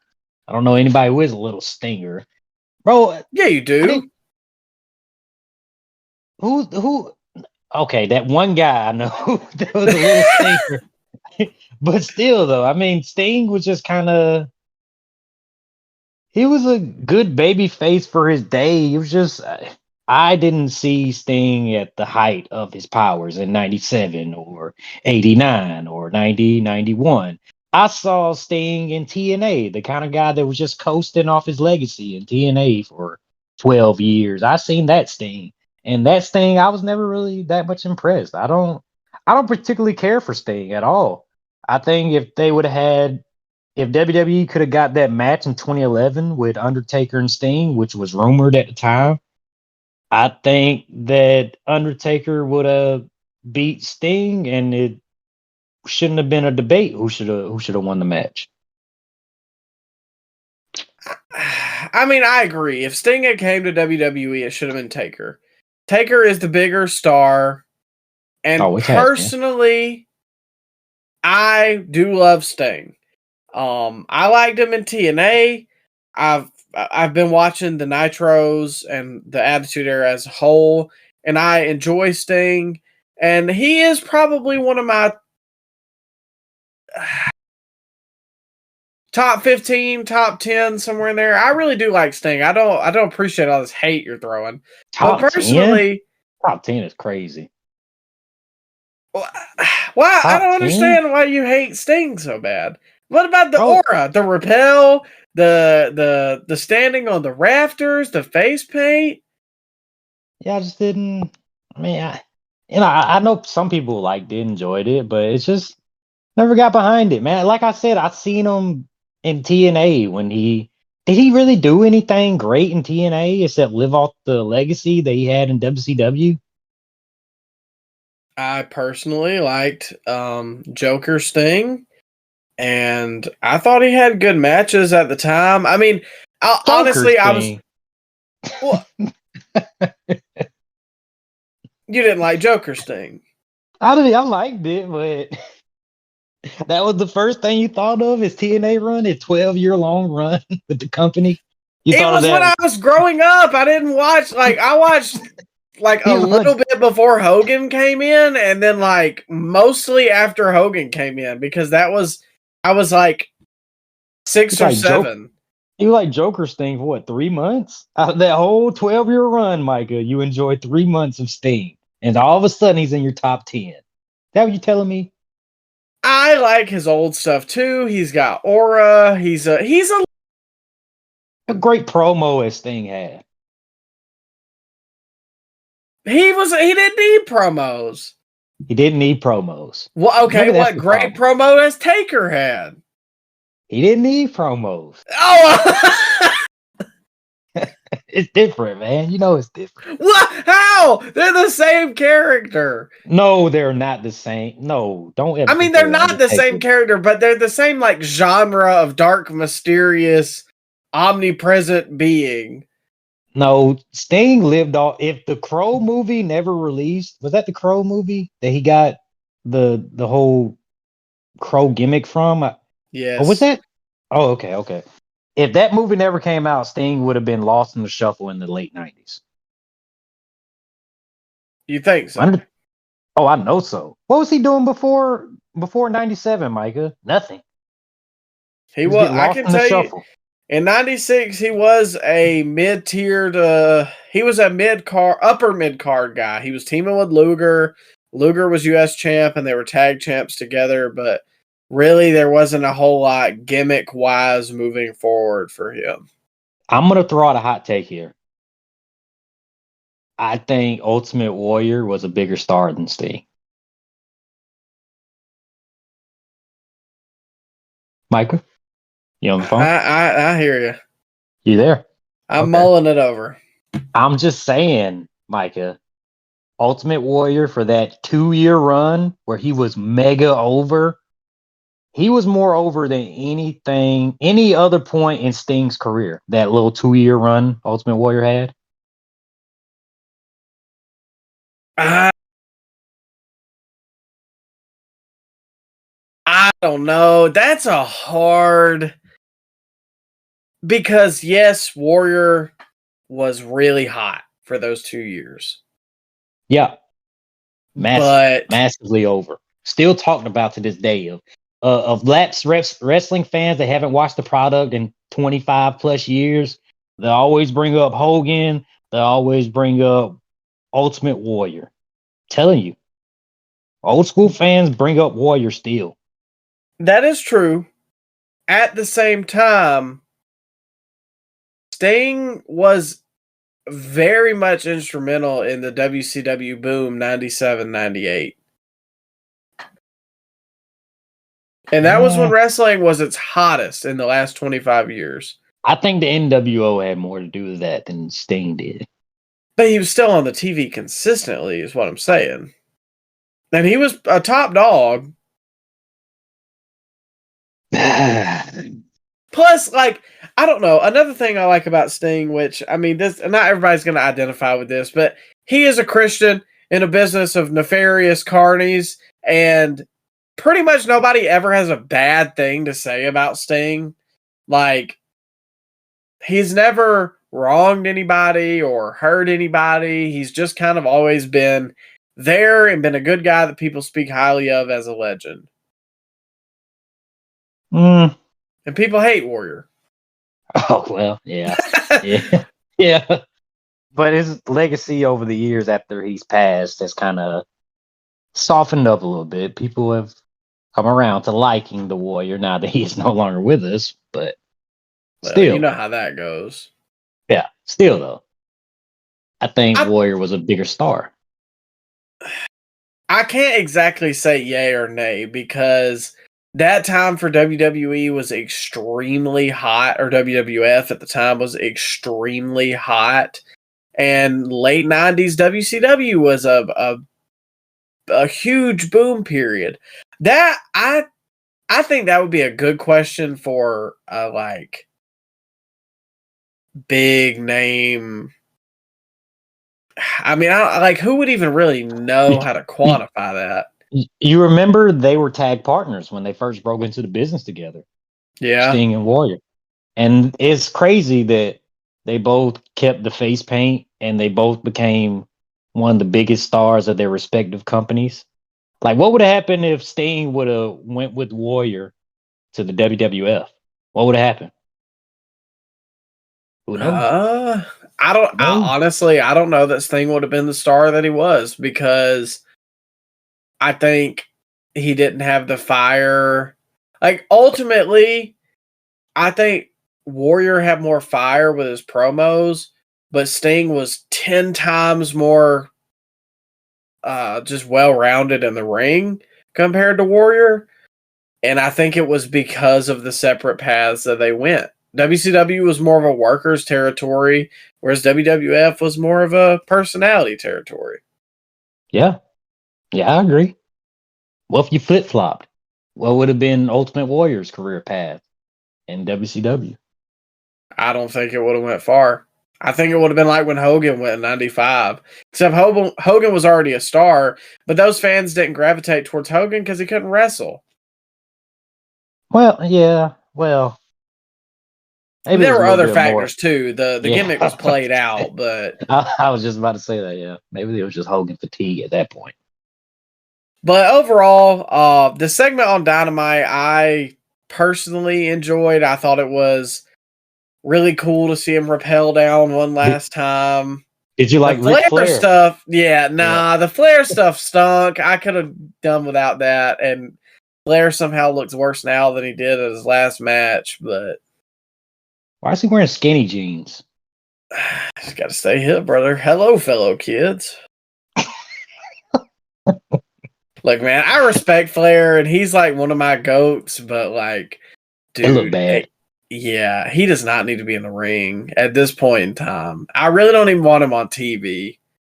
No, it looked really bad, and people were on Twitter and TikTok and all the other social media platforms were making fun of Ric Flair. And I don't know if that's the way you want to get. Is that really the way you want people to remember you?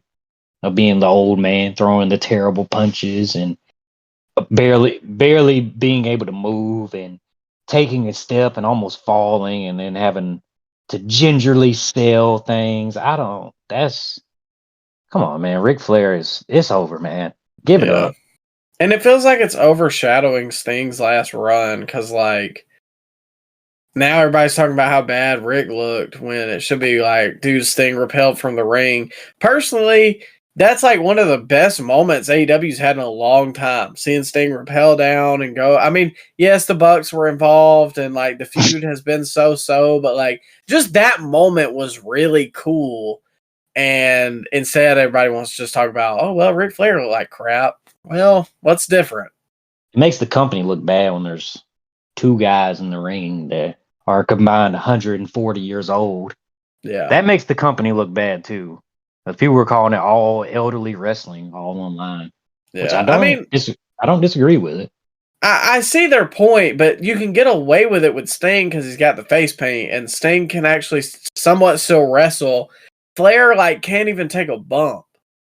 So throw a chop anymore. What his chops? Hard to bend the elbows with the arthritis. Oh man. Not a lot of mustard on those chops nowadays, huh? Yeah, he's lost a step or three. But anyways, AEW Revolution will be this Sunday. So we got the card right here. We're going to go ahead and get our predictions out of the way, which is something we always forget. So we're going to try and remember it now. For the All-Star Scramble match, this winner will receive a future AEW World Championship match. Chris Jericho versus Wardlow versus Powerhouse Hobbs versus Lance Archer versus Hook versus Brian Cage versus Magnus, not the one from TNA, which is what I thought, versus Dante Martin. Wait, is this pinfall and submission? I don't know. Is it like I don't know what a scramble match means. Is it like the WWE Championship Scramble where they enter the match every 5 minutes and there's a 20-minute clock and whoever gets the last pin is the world champion? Is it like that? Isn't that the match they had in NXT, or is that like the Deadline match or something? No, that's similar, but that match is whoever has the most pinfalls at the end. The scramble was whoever had the last pin is the champ. So you get beat 3 times in a match. As long as you get that last pin, you're the world champion. Which made for some remember that. Scenario. It was from like 2008 because didn't like Brian Kendrick. Yeah, former WWE champion Brian Kendrick. So, honestly, I don't know, but I can tell you who I think is going to win is probably going to be Wardlow because he's the only one of these guys we need to kind of build right now. However, if Chris Jericho walks in there and says, that doesn't work for me, brother, I wouldn't be surprised. I'm going with Magnus. He's getting a big push on SmackDown right now. Oh, come on. I think he's going to win this, man. I don't know. Going with Magnus. Okay. That's your final pick. You putting money on that one? Yeah. I'll go to Prize Picks right now. Are they a sponsor this week? I don't know. No, we ain't got a sponsor through them. Oh, okay. Following that, though, there will be a tag team match. It's had some build. They had a trios match on Dynamite, but it was long. We didn't talk about it, and my sinuses are worsening by the minute. FTR versus the Blackpool Combat Club, consisting of Jon Moxley versus Claudio Castagnoli. Who you got? I go with the Combat Club. Really? I'm gonna say FTR. Wow. Okay. I think they're probably trying to rehab them. Well, they might be trying to slowly get them off. No, I was just saying they might be trying to slowly get them off television because one of them might be doing some time very soon. Yeah, I expected that to get thrown out, but I wouldn't be shocked if they had a beatdown angle where they kind of wrote Cash off TV for a little bit, which kind of sucks for Dax because then at that point, I don't know what they do. What they have like a jail cell match. You remember that? They had a match like that at SummerSlam. Was that 91? Well, they had the Mountie versus Big Boss Man, and whoever lost had to spend the night in the jail. Maybe they should have that. It would be funny, but I highly doubt they would do it. But it would be funny. I wouldn't hate it. Jail cell match. Following that, for the TNT Championship, Christian Cage versus Daniel Garcia. Oh, God. We got to watch that. Oh, it'll be a barn burner, brother. Everybody loves Daniel Garcia. I think he's going to dance his way to this title. And I hate that we're going to see that. But Adam Copeland's going to interfere. Daniel Garcia is going to dance. And he's going to win the title. People are going to forget he's the champ after about a week. He's going to get no reactions unless he starts gyrating his hips like he does every week.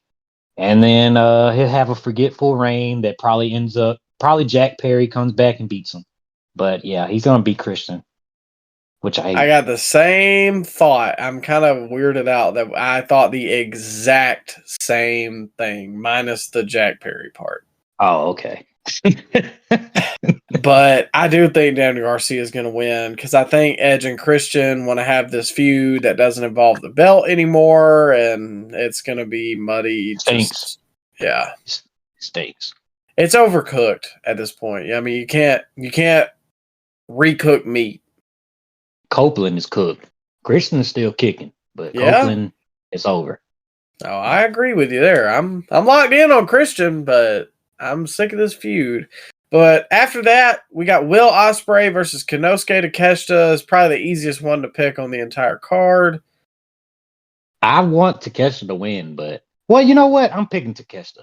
I'm picking him because I want him to win so badly. 'Cause I don't want this. I don't want this jabroni bruv to keep on beating everybody. I'm pretty sure it's going to be Osprey, but if Takeshita won, I wouldn't hate it. Maybe that's how they sow seeds of the breakup. It's because Don costs Will Ospreay the win, and then Takeshita picks the bones and gets the win under nefarious ways. I can see that happening. I wouldn't be shocked. After that, for the Continental Crown Championship, we got Eddie Kingston versus Bryan Danielson. If Danielson loses, he has to shake Eddie Kingston's hand. Danielson's been cooking Eddie Kingston on Collision a lot in promos. I don't know if you've been seeing this. Yeah, I still think Eddie's going to win, though. He has to. Danielson's been burying him on the mic every week. He has to. Well, It's like when Cena came back and buried Solo on the mic. He had to beat him. Solo had to beat Cena. well, in today's day and age, heels tell the truth. But bro, you can't go out there and just bash somebody every single week and then beat them. I mean, at that point, just piss in their mouth too. Well, hey, that's what they're doing to Wardlow. Well, yeah, you got a point. I'm going with Kingston. Yeah, me too. Timeless Tony Storm versus Deonna Purrazzo for the AEW Women's World Championship. I'm going to the bathroom for this match. So I don't know who's gonna win this one, Micah. Tony Storm. I don't think they're gonna swap it just yet. People love her character, especially Tony Khan. But once you return from the bathroom, it may be time for another break. We got Orange Cassidy versus Roderick Strong for the AEW International Championship. This is where I go get snacks after. Hey, after you've drained your bladder. Yeah. I'm not care, watching man. that. We're not reviewing that. Yeah, I don't care. I'll go Orange Cassidy. Orange Cassidy wins. Yep.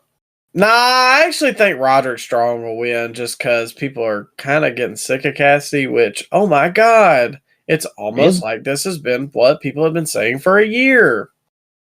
I don't think Tony Khan's getting sick of Orange Cassidy, so I don't think he loses this title. He's just extremely overexposed. Y'all know, we've been talking about it. I hated his match against Moxley All Out, and it's not like anything ever changes because the matches are the same. He wrestles every week, too.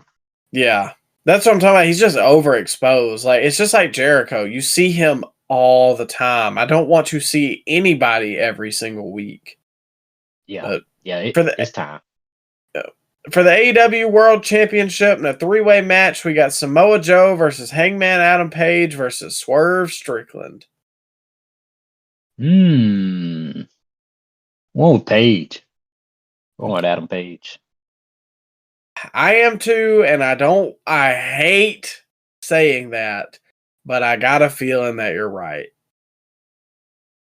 Yeah, it feels like they're gonna build up to one more match between Swerve and Adam Page. And Samoa Joe, unfortunately, no matter how good of a job he's been doing as champion, he is an afterthought in this whole feud. He's not the guy that they are presenting as the main character in this whole storyline. It's Adam Page and Swerve. And I don't know about you, but Paige is kind of justified with that heel turn. If you even call that a heel turn, what happened on Dynamite tonight. Because Swerve did admit to terrorizing his baby right there in the middle of the ring and turned his back to him. Wouldn't you attack a guy too that admitted to that on live television, Micah?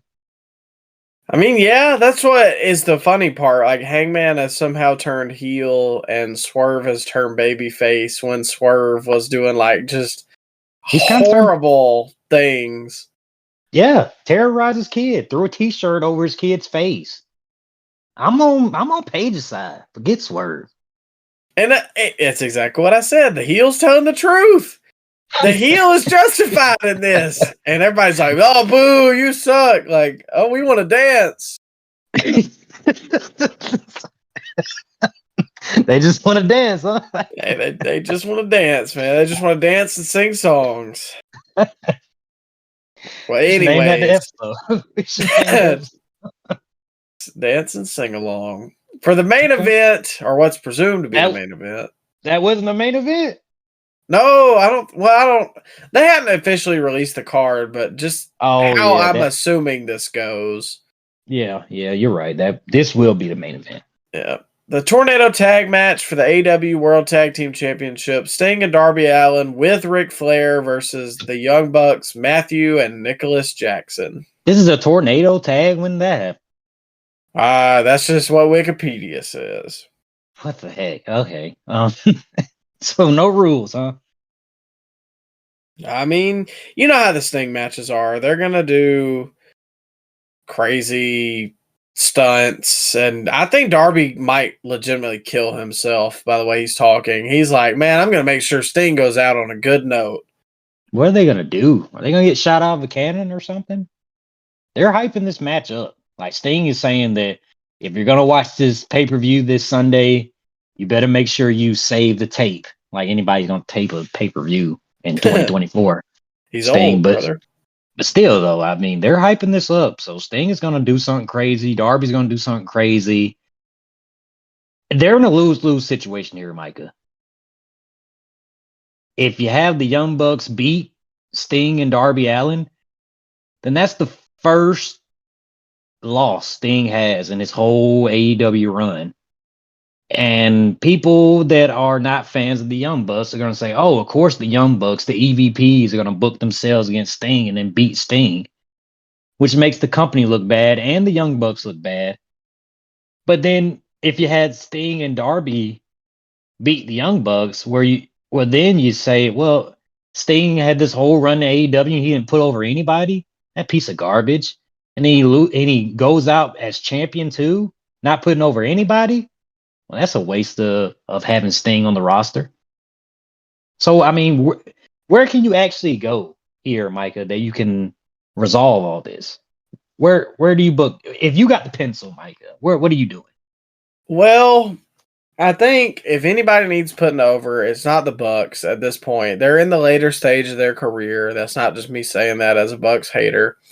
I think the way they go is Sting and Darby are going to win. Sting's going to get his moment in the sun.